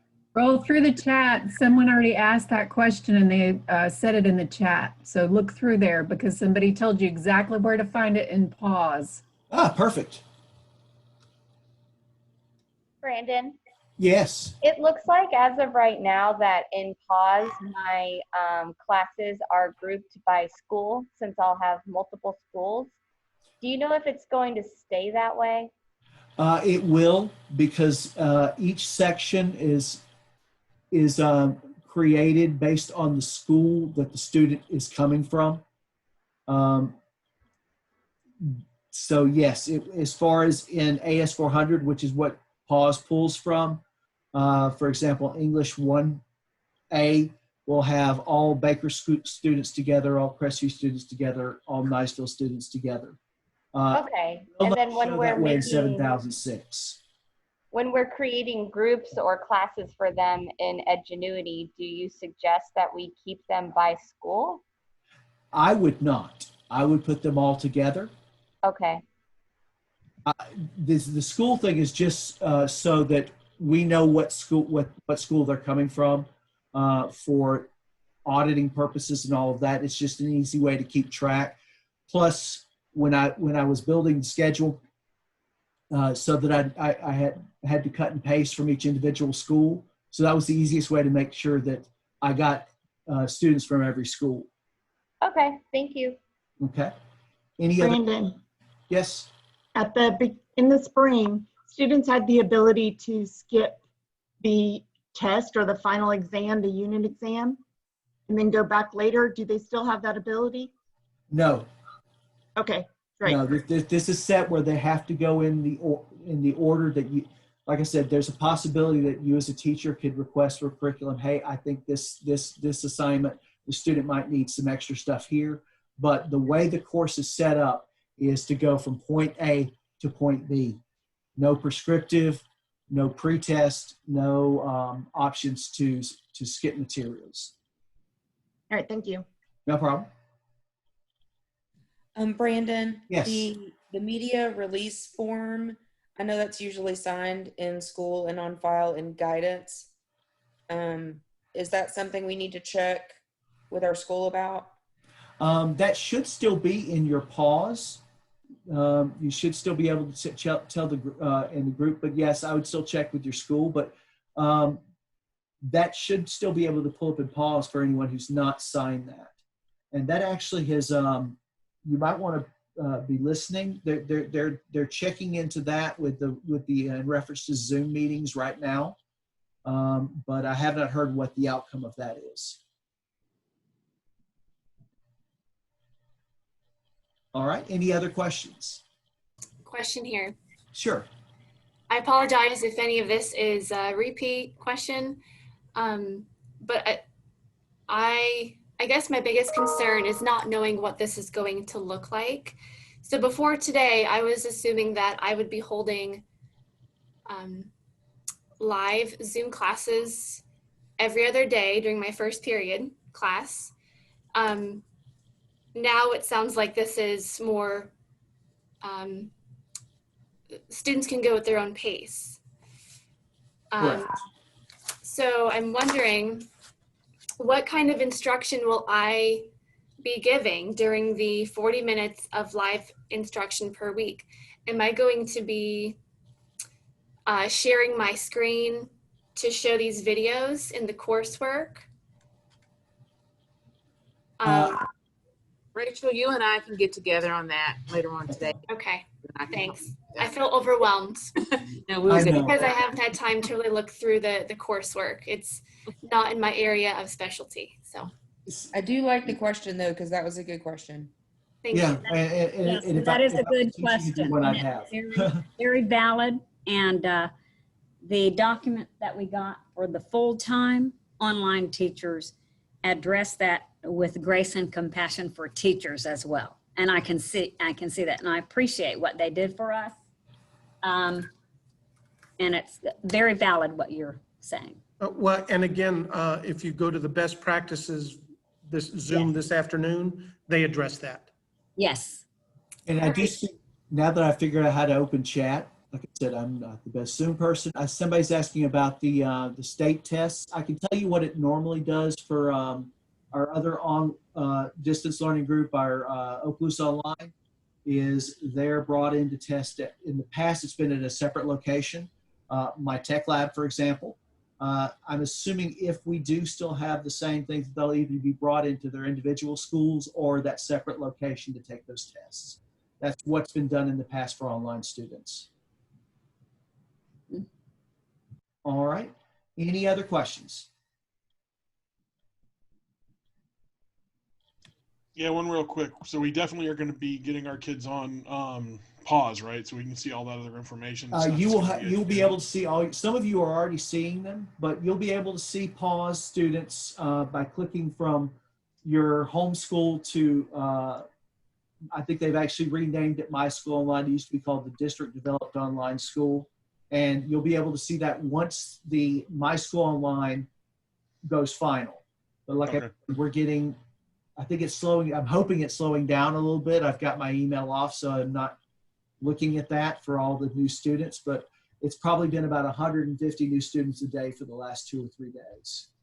Okay. It's hard to go final when we're trying to adjust because there are a limited number of teachers and we can't go over a certain amount of students, and we shouldn't. I think we have probably too many as it is, but we have to adjust that. So until that's done, the school has not gone final. Okay. I got a question for you, Classes Brendan. are already on pause though. You just have to change it from your home school to MySchool. I kept clicking on it and thinking I didn't have any classes either until I changed my home school to MySchool. They had a robocall last night. All schedules are up on pause. I was at the school board meeting, so I missed the robocall. So they may all be there now. My understanding was that they were going to be in stages, so they may be done now, and you may be able to do that. They are not done yet. My children do not have teachers yet, so Okay. it is still Yeah, being 'cause worked I know on. there's a lot of TBAs. Oh, okay. Yeah, mine's not done yet. Mine's not done yet either. Okay. Mine's done. You have to change your homeschool where it says center up there to online. Yes, ma'am. Yes, ma'am. We've done that, and some of us still do not have ours. Yeah, like I said, Right. there are a lot of TBAs still. With TBA, I mean to be announced teachers, because we have so many students, say for example, in career research and decision making, that we don't have enough teachers at this point. So we're trying to adjust schedules to level them as much as we can.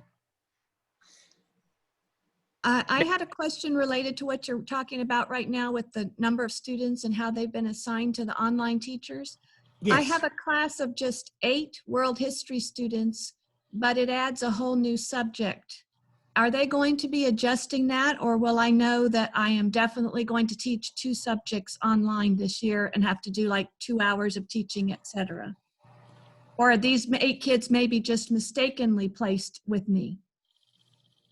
I don't know. If you can email me that information at the end of this, I can look on the AS400 and find out what the issue is. Okay, thank you. I don't know. Some people do have some smaller sections.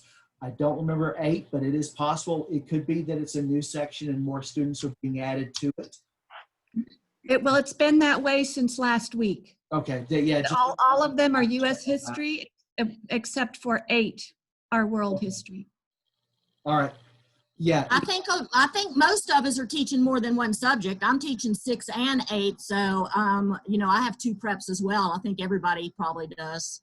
Well, my question wasn't about how many preps. yeah. It's I'm wondering if these 8 students are supposed to be somewhere else is all. Correct. If you're wondering why there's a section of just 8 students, should they be in another section? And it may just be an overflow, but email me and I can check and figure it out. Okay, thank you. Hey, Brandon, quick question for you. Yes. What exactly do we put into gradebook in Paul's? My understanding is right now nothing.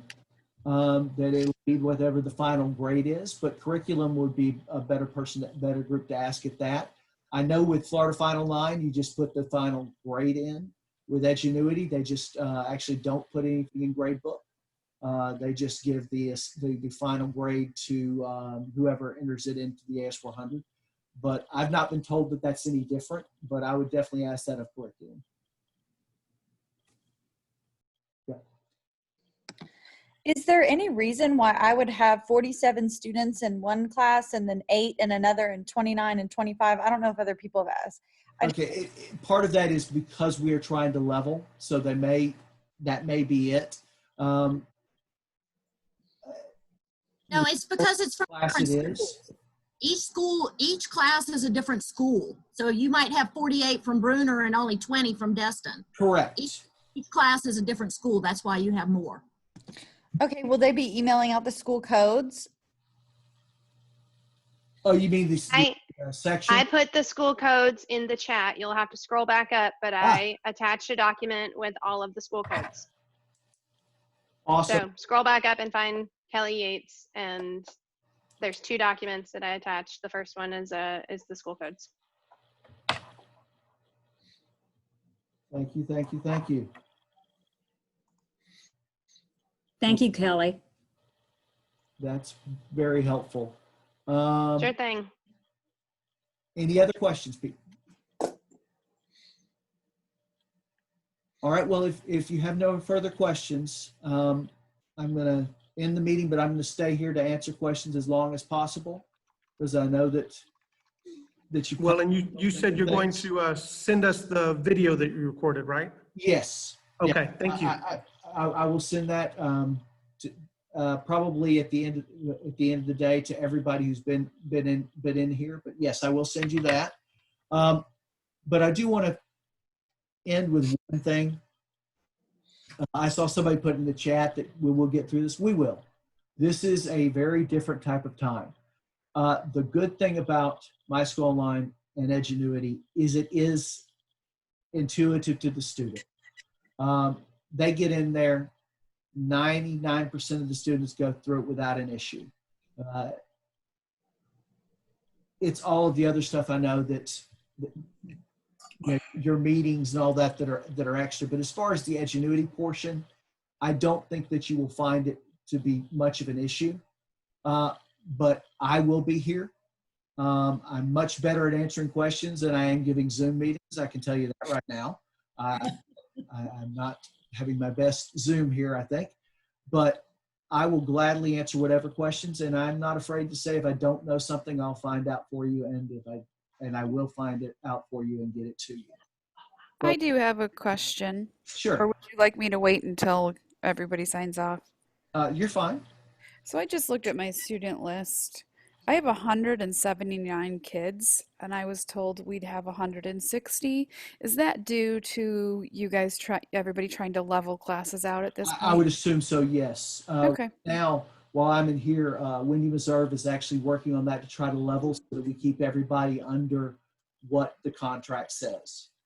Okay, thank you. Yes, it is being adjusted. Like I said, right now there are a lot of TBA still there. Yeah, I know that we've got some that have upwards of 200. My biggest concern right now is that not having our students to upload. If classes start on Monday, the rate at which the kids have to do these assignments is incredible. We're going to start out 4 or 5 days behind. Well, they're set. They're set to start on Monday. That's the date that the progress goes. I understand that. I wish they were already there. Like I said, they're working to get that uploaded as soon as possible. I'm hoping it's today. I'm hoping it's any minute. But right now, it's just not there. Brandon, you haven't covered this, but I've got some work going on in my so some things I could hear and something I could not. No problem. So when you said that if there is not an arrow, if there is not a drop-down arrow beside your school name, that they are still working on that. Is that what you said? Like where it says center? And so if it says my school there, I'm talking about pause, excuse me. Yeah. So if you don't have a the arrow's not there. line and they're dropping an arrow, they're still working on it, I would assume. Yes. Okay. Thank you. Because like I said, my understanding is it was going to come through stages, but I did not get the robocall last night. Sometimes I get them, sometimes I don't. I didn't get it either. Yeah. But I was at the mask school board meeting, so I could have missed it. But that is my understanding, yes. Is our classes scheduled still to change? Or if I look at my pause and I have all my kids there, am I knowing that this is going to be my roster, or could that still change between now and tomorrow? I would assume if you're seeing your roster that that's been finalized, but I cannot guarantee that 100% because we are, like I said, still leveling classes. But if you're when will we know what our final is so we can start, emailing, calling, and doing all the stuff we have to do? If you're seeing your classes, I would assume that they are final. Thanks, by the way. All right. Anybody else? I wouldn't assume that they're final. I've already had kids pulled off of my roster that were on there. So I mean, I hope that they send us an email or something and let us know when they add more kids, because I've already uploaded all my emails to the Outlook. So I hope somebody's going to let us know when they're changing and adding kids to our classes. Okay.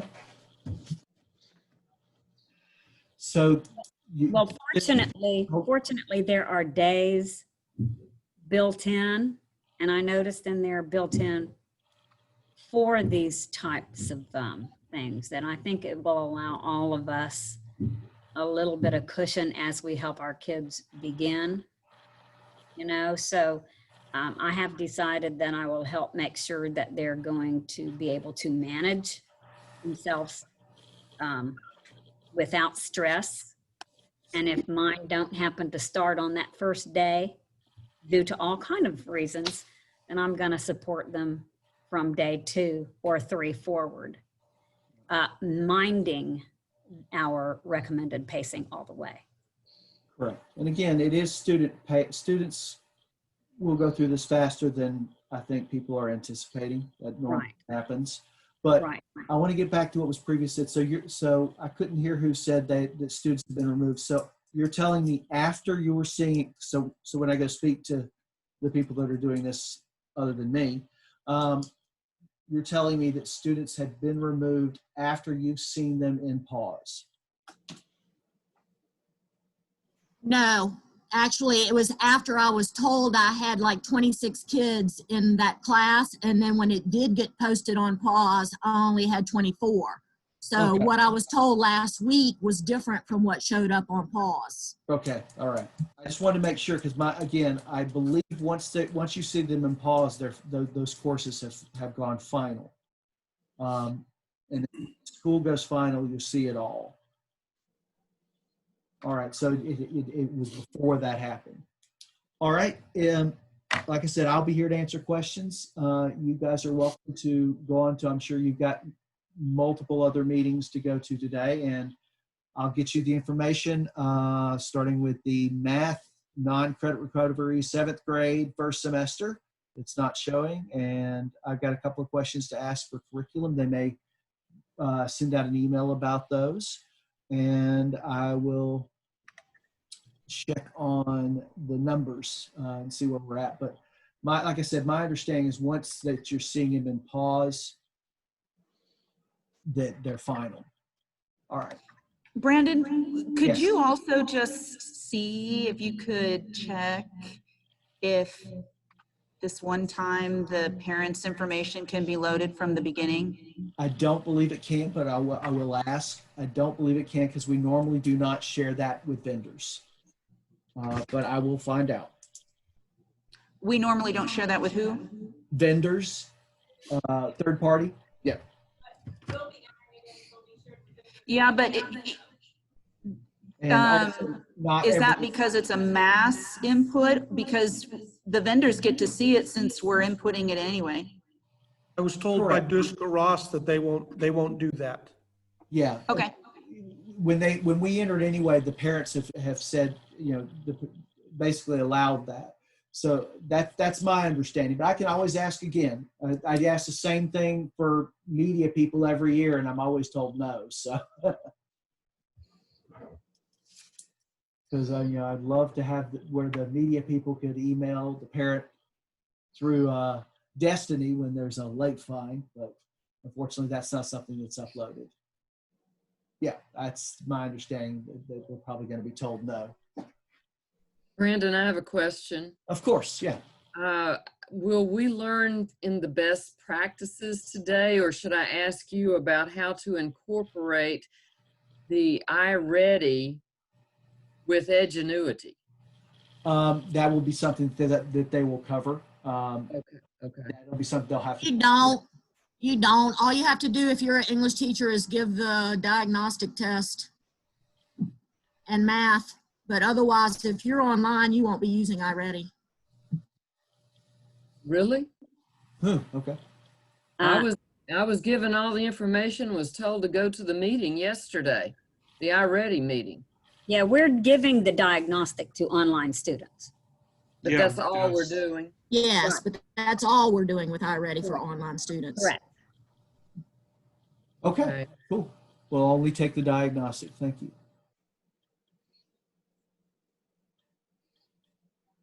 All right. Thank you, Brandon. Yes.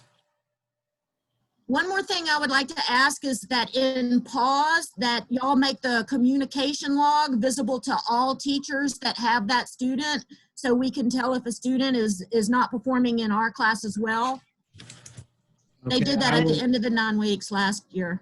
Okay, That is an option. The teacher who is typing into the communication log has to click a button that says allow all teachers to see Oh, it. okay. All right, thank you. all right. Yeah, pause is, other than telling you how to get into it, that's about all that I have to do with pause. So it is available. Otherwise, I was going to go and ask them to make that on the communication log, but it sounds like it is available. Considering we have to send a progress report every week and we have to email our parents every week, the amount of times I have to go into the pause communication log is enormous. Is there a fast way to, record communication log without going to attendance grid, student communication log, attendance grid, student communication log over and over and over again? No. Not aware of one. Just a minute ago, you were talking about taking a diagnostic test instead of iReady. Which diagnostic test are the students supposed to take online? It is the iReady online. That's the diagnostic test, iReady diagnostic. And so if you're only teaching social studies, they won't be taking the iReady test. Is that correct? I don't think so. I think it's just for English and math. Okay. All right. Thank you. Okay. Yeah, it's just for ELA and math. Okay, perfect. All right, well, if you have no further questions, you're welcome to go to your next meeting or whatever else you're doing, but I'll sit here and answer questions as long as possible. Hey, Brandon, you got your Edgenuity screen still up? I do. This is Coach Turnbow over at Megs. Yes. And so I'm a first-time Edgenuity user. I didn't use it for PE classes, when we did the transition on campus to off campus. And so I'm a first-time user. I'm trying to check pause, and I don't see, when I go into the student dashboard, I don't have a class list. When I look at the teacher's class list, or if I go to grades, I don't have the attendance report. It also says that nothing is loaded as of yet and that type of thing there. Do you think I just should stay in a holding pattern? I really don't, all the information that you covered at the beginning as far as like loading up the courses, I tried to take notes, and I certainly will come back and look at the video. But would it be beneficial to go ahead and try to set up that in Edgenuity? I see my course now for 7th and 8th grade online PE students. That's what I'm going to be doing. You can set the you can create the class or the group. Yes, sir. Like I said, unfortunately, right now the students aren't showing, so you couldn't add the students. But you and you can only add the course to the group after the students are there. But you can set up the group already. Yes, sir. Would that be beneficial? That way I'm ready for the next step? It's just one extra step that you wouldn't have to do, but it's going to be, it's not going to be that beneficial. No, sir. Right. I was able to get finally, and this is the first time, I didn't see it last week when I was working through to see that my course was actually in Edgenuity. It wasn't at first, but I see that it's there now, and I see I'm doing again, comprehensive physical education. Yes, sir. 7th and 8th grade. And so I see that, and I see that they've got a couple of documents there, lifestyle design assignment and that type of thing. And then it has the pacing that's going to start this coming Monday. So I see that. But I need to, if I was going to go back and do the courses as you were explaining in the beginning, do you have time to walk through that? Or would that be something? To set it up? Yes, sir. I can do that again. Sure. Okay. And so I'm on that screen now. So should I go back to courses and I'll just follow your lead and be quiet? You can just go to your main screen. And you can always click the Edgenuity icon, the little star thing, if you will, at the top. It takes you back to the home page. But I'm going to go to students and go to my user groups again. And okay. Yeah, I went back to welcome Edgenuity at the top, so that's Yeah. what it said. So Okay. students. It's a go to students. Yes, sir. And then manage user groups. And I'm going to remove the group that I have so I can redo it. All right. Yeah. Okay, so I'm going to add a new group. Like I said, I see that. call Yes, this- sir. You want to So I'm call this clicking with something- you. Yeah. And I see the name there. All right, and you can call it whatever you want. So we'll call it Comp Fitness 7th and 8th. However, what you want to call it, and the description's up to you. And so 7th and then 8th. And so should I go ahead and put 8th grade in there or no? What do you think? It's good. Both grade levels will be in that Comp Fitness. They see 7th and 8th. They're used to using, most of these guys are 6th graders coming in, unless they're coming from another district. They should be fairly proficient, more so than me with Edgenuity, I would think. Oh, and again, like I said, it does. They get a pretty good little intro, and yes, they're just going from one point to the next in there. And then I could come back and edit if I felt like, okay. Oh I yeah, need you to can put you more can detail. always remove it or edit it or whatever. But once you've got it, what you want, you just hit save. Yeah. So I got that PE in there that you did there. So go save. Mm-hmm. Yep. Okay. All right. And now it's part of your groups. And then once we have students. And so I'm choosing okay. Yep. Yep. Once we have students, we just go up to and click on the manage students. All right. I'm just going to click with you and see. Yeah. All right. So we're up to the manage students, and here's where we can put the checks next to the boxes that are our students once they're there.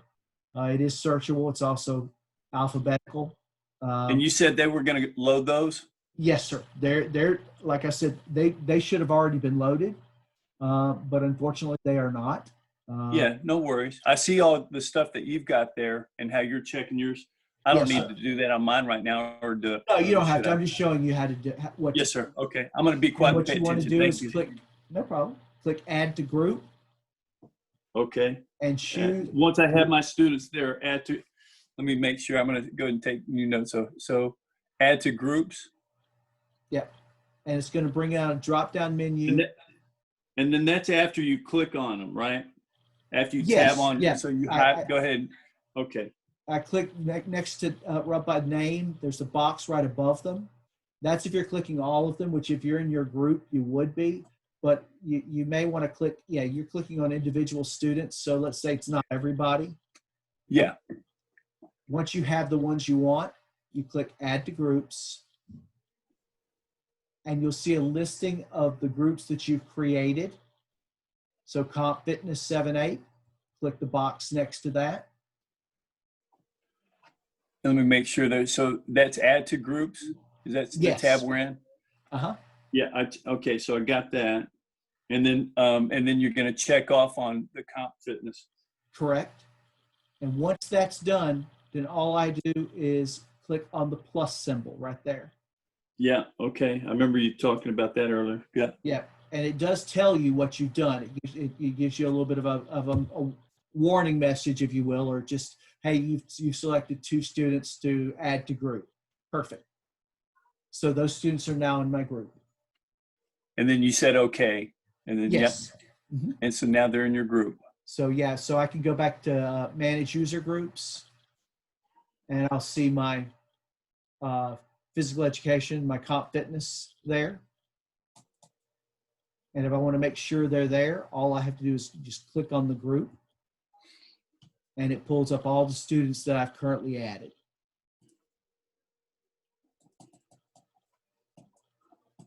Yeah. All right.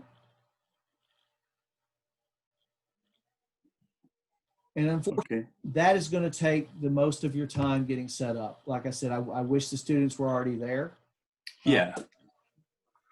That's the upfront work.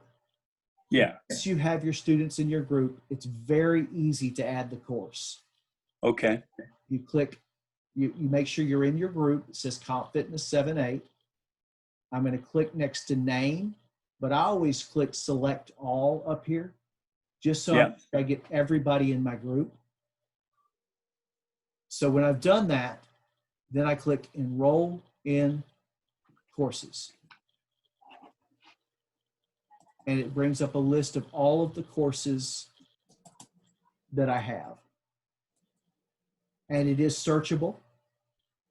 So you can go up here, since we're talking PE, I can go up here, I could do electives and grade level 7 and 8.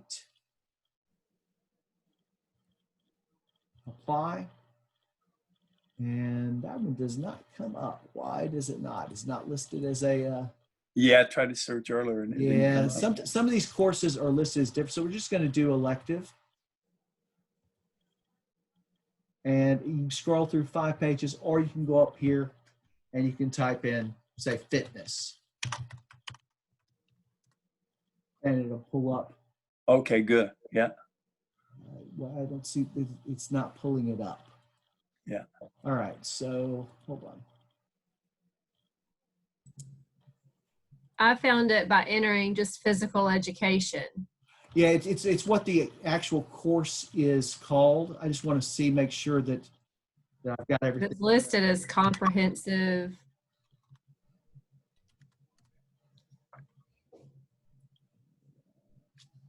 Ah, that's why there's no fitness listed in there. It's, yeah, comprehensive physical education. So again, go back to manage user groups and open up your group here.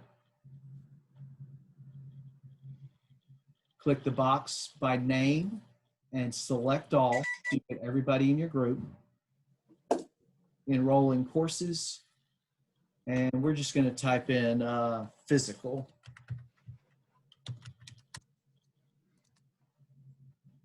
There it is right there.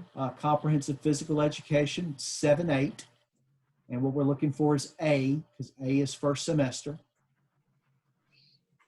I check the box next to comprehensive physical education, A, 7-8. Click enroll. And again, it does tell me what I'm doing. You've selected 2 students to enroll in 1 course. That's correct. So all we do is click enroll. And those students are now enrolled. Every student in this group that was selected is now enrolled in that class. So once you get your course, once you get your group built and the students added, it's basically one click to enroll them in the course. Okay. Having to go student by student. Brandon, I have a question. Yeah. I'm sorry. If I take them out of the groups as they were established in my pause, I'm teaching 2 courses. So if I were to just set it up as just 2 courses, my question is, isn't there a point to where I'm going to go back to pause and put the grade in? So to me, that would be a lot more confusing. It might make me want to keep them as separate groups. Correct. And educate. If you're having to go in and say you've got in pause listing 6 different groups or 5 different groups for world history, I would probably create 5 different groups and because you are correct. It will be easier to navigate through the students that way. If it's just 1 course, because they are still showing up in different sections, that's up to the individual teacher. Whatever way is easiest for you to enter in those grades into gradebook. Hey, Brandon. Yes. Yep. One of our teachers that used Edgenuity in the spring, and I've got a group text on the side, for tips and pointers, and they still might be logged in, but they were mentioning to me while we were talking that to make sure that I was in the MySchool online, and so I went back and tabbed on that, and so I actually do show that there's at Meg's there's like $5.99, but MySchool just shows the 4. So that's just, in Meg's they've got all the students, I guess, that have enrolled Correct. at the school. Yeah, Meg's has all the students, but Meg's, I still don't think that they've updated them like they should, and that's the whole issue of why we're not seeing the MySchool online. I think we may still be seeing some students from last year that are at Meg's that should be at a high school right now. So that's why they're working to get the upload corrected. Yeah. I know we have been asking for quite a while. Like I said, this would have been much better if we could have seen the students. You guys could have been started already on this. But unfortunately, the students just have not been uploaded in there yet. I've got one more question for you, Brandon. Sure. Possible to get an email out to all of just the, the folks online, so that maybe we can establish an email group with questions and they're running answers, or we could ask each other questions, or we could just ask you a stream of questions and maybe you could go through and type the answers, and that way you're not getting bombarded by individuals. Okay, we could do that a couple of ways. We could do an email group, or I could do a Teams group that would allow us to do that. I think that would be wonderful.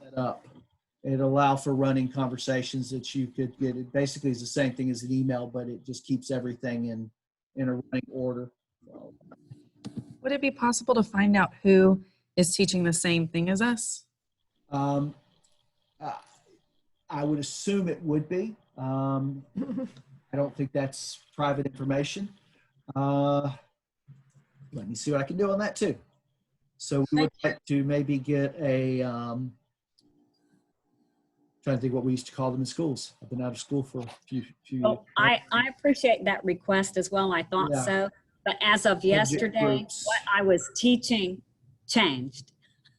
So, but that's okay. I mean, you have to be flexible. But as of yesterday, basically, maybe a departmentalization, so departments in MySchool Online, so we can see who's what. And even a big collaboration group. Because, there may be little tricks that folks come up with that help all of us. Okay. And again, I'll get Liz Bears to help me with this on Teams. We can create a Teams group and have departments divided as different channels, so that you can have chats just in biology or just in science, depending on how detailed you want to go. You probably can't do that. Thank you. No problem. Good question. Hey, Brandon, thank you so much. You've done a great training and been very patient with all of it. Way too kind. No, not at all. I did email you because I'm not, my information is not on MySchool Online, and then of course the automatic response came back. It could be longer than usual, which is the only reason I'm saying that now, because you are obviously bombarded and I have no idea when you'll have an opportunity to add me. Well, so thank you. What's your email address? Barbara.Cook@Okaloosa.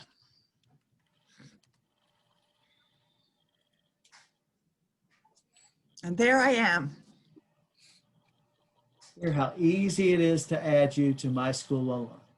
Thank you so much. No problem. You are there now. You now should be able to click on your current school at the top, and it should give you might have to hit refresh, but it'll give you an option to choose MySchool Online. All right, then I have one more question. Sorry. Sure. Will this automatically, because I've been checking pause and it's not on there yet, so will this automatically roll over to my pause at my local school? What will happen is, yes, once MySchool Online goes final, which I think it's slowly getting out there, you'll be able to, there'll be a little a drop-down menu in pause where you normally see your school, and you'll be able to choose MySchool Online and get your course roster from there.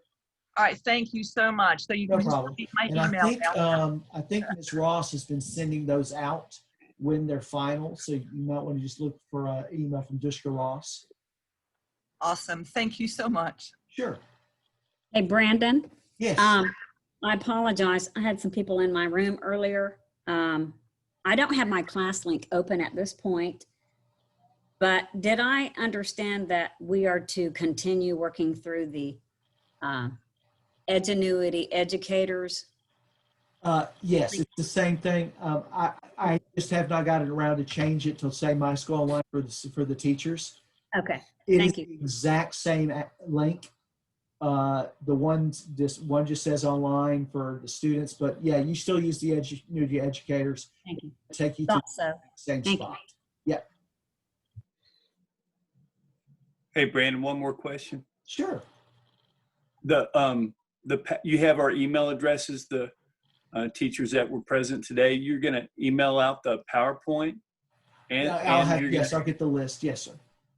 Awesome. and then you're also gonna share a link to the video for today's training. So if we needed to go back, if that's Yes. helpful. Yep, I'll share the video and the PowerPoint for everybody. Well, excellent. Thank you so much for One everything. more meeting after, as soon as I'm done with that other meeting, I'll get that out to you guys. I'm gonna try to get it out before. Hey, Brandon, I'm sorry to No problem. interrupt, but I was also going to ask, since he had just asked that question, is there any way to include all the chat information? I don't know what's, I'll have to find out. I don't know how to download that. It probably will give me a file. Okay. If it does, I will gladly include that. I think it gives you an option to include the chat. I'm not sure. I can't Okay, remember. if it does, then yes, I will. I know on the chat box there, I don't know what it does or where it goes, but there is a save chat button when on the chat. So Yeah, I tried to click the thing that says file, but it didn't do anything. It wouldn't let me do anything.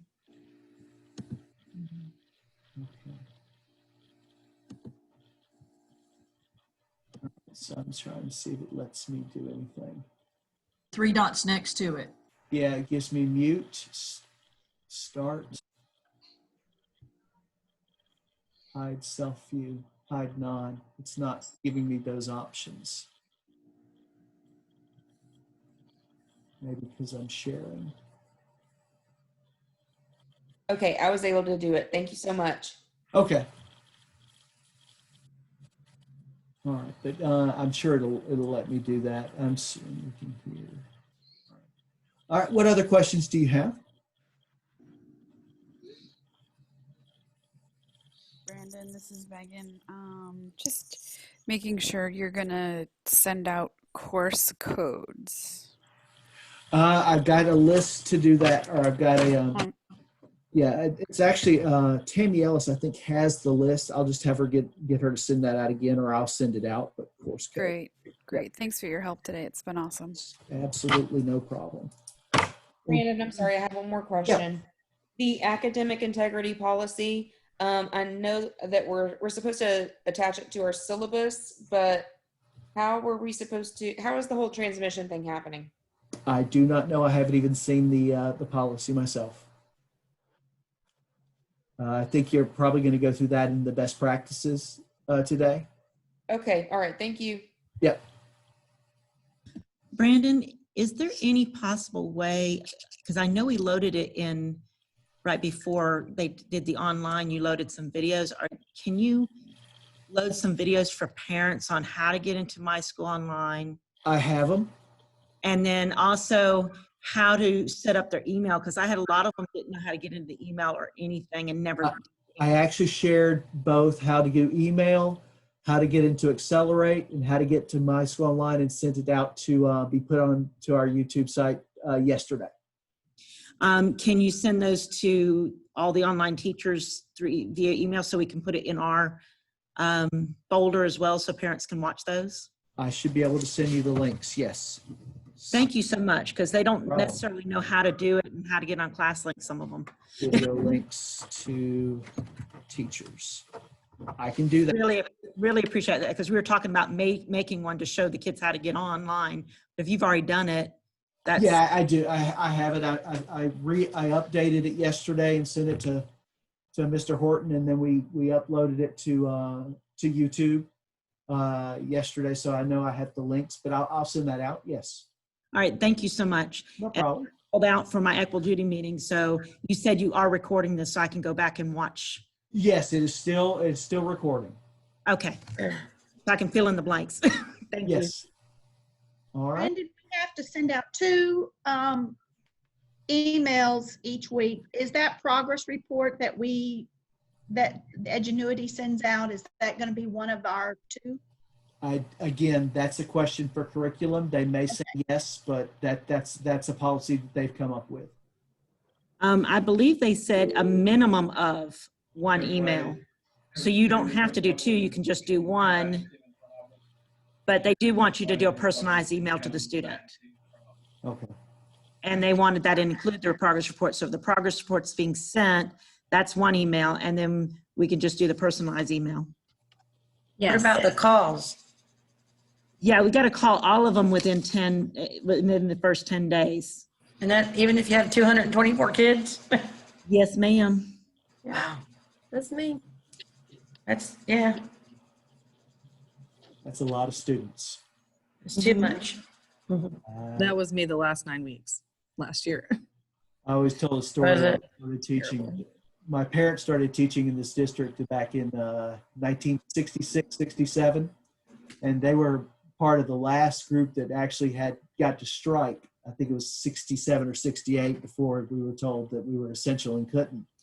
And my mom was supposed to have been hired at Niceville as a biology and chemistry teacher, but my dad was coaching there.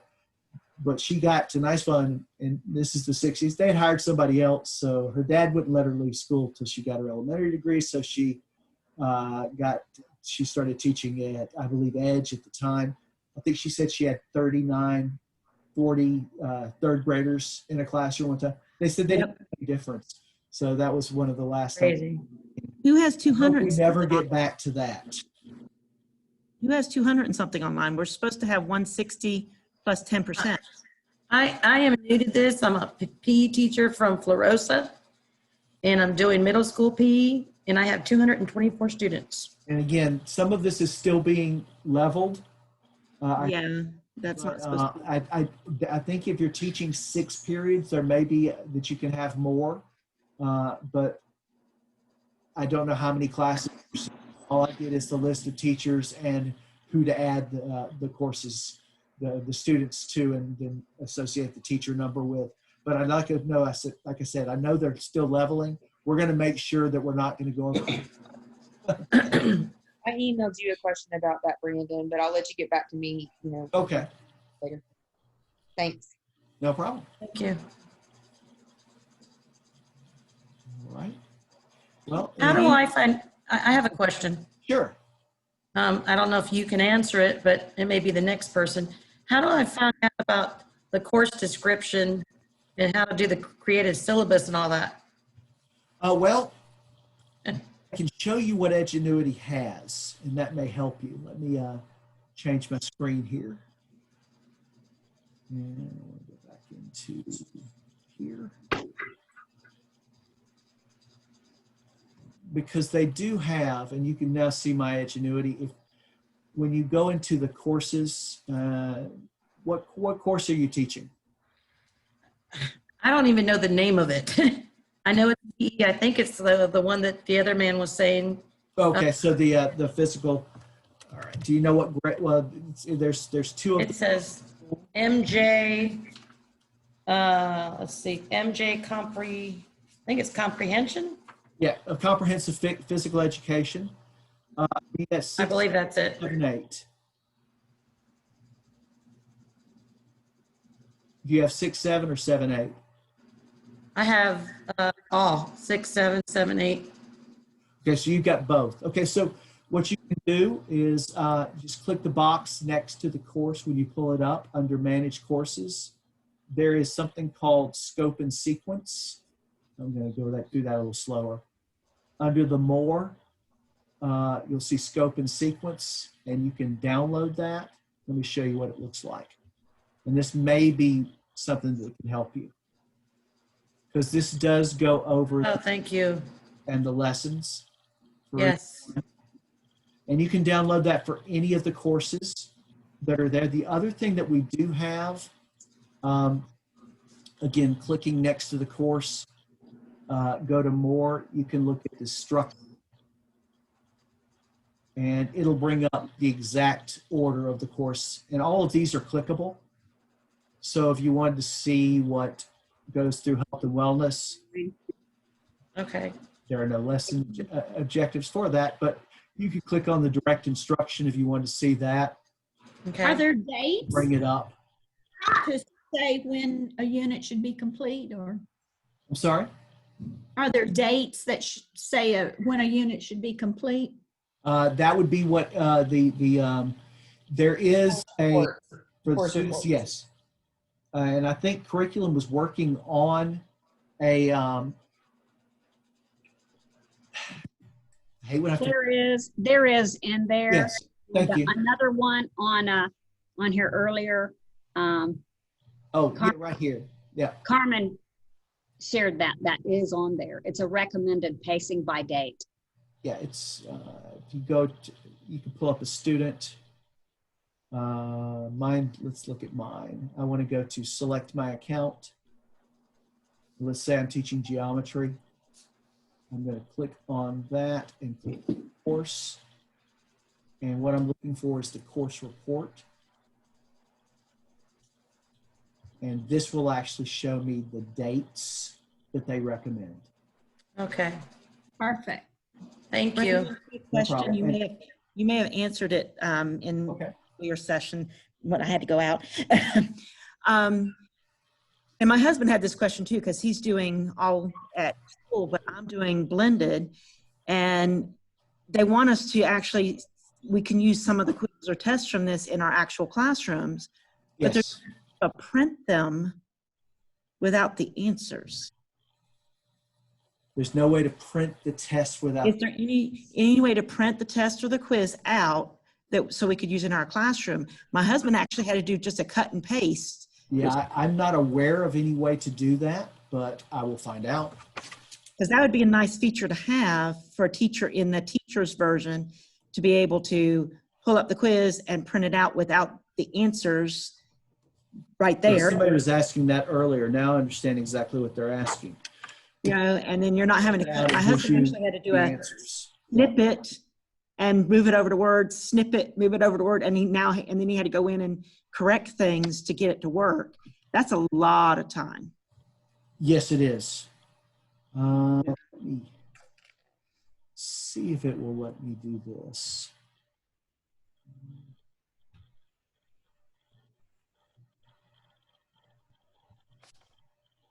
Let's check out English. Customers. Let me do it here.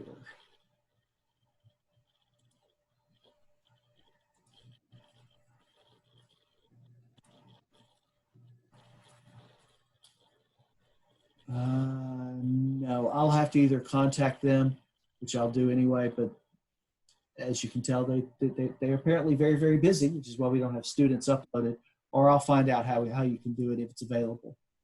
Yeah, I mean, that'd just be something nice since they want us to, you know, kind of go Correct. between brick and mortar and online and make sure we're pacing it the same. They said we could use some of the quizzes and tests, but that's time consuming to do that. Yeah. Correct. I guess I'll find out. We just have to be careful about them sharing it with the kids online, and because we know that they're pretty smart about. Yeah, that's very, very true. There's some that have used to have whole notebooks of the course thing we used before Edgenuity. No, they share. They share. The V schools? Yeah. You're talking about V schools? It's V schools, or there was another one. So I started this back when it was in Jostens, but that's been the 90s. It was, God, I can't think of the name of it. But even when it was Different. It's not any different from them snipping it, putting it in a Word document, and they could share it. Oh, no, they do it. Yeah. It's just, this is going to make it easier if teachers have the ability to print the whole quiz in a Word document or whatever, and not have all the answers already there, and then they have to white them out, or and fill in blanks because it's not converting properly into Word. Yeah, unfortunately, in today's digital age, it's if a student really wants to do that, they're going to be able to do it. But my hope is that, you know, if you're trying to cheat so much that you look up the answers to do whatever, you know, at least you're looking up the answers and doing something. You know? Yeah, I was going to ask Brandon if Edgenuity knows about Brainly and Quizlet. They do. Okay. They supposedly have a program or a third-party vendor that they're working with that uses an online program, or a program that searches online for their questions and tries to get them removed. But I know that they're still there. Is that what you were referring to? Yes, that's exactly what I was. Yeah, I had that conversation with them at the beginning of last year, and that was something they just started. But yeah, they're very, very aware of it. Like I said, unfortunately, they get rid of it for one site and it shows up in another. But they do have a vendor that's working with them on trying to eliminate that as much as possible.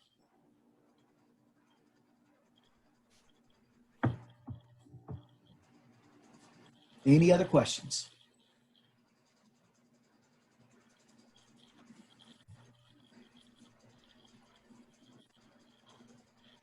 All right. Well, we technically still have another hour here. You're welcome to stay, or I can end this. It's up to you. If you have any further questions, you can just email me, but I'm going to let you get on with the rest of your day because I know y'all are very, very busy as well. And I'll get to getting these questions out to you. I'm going to try to get them done by the end of the day for you. And definitely links to those videos that I created. I should be able to get that very, very quickly. That'd be good. All right. Thank you all very much. Thank you. Great day. Thank you. Bye.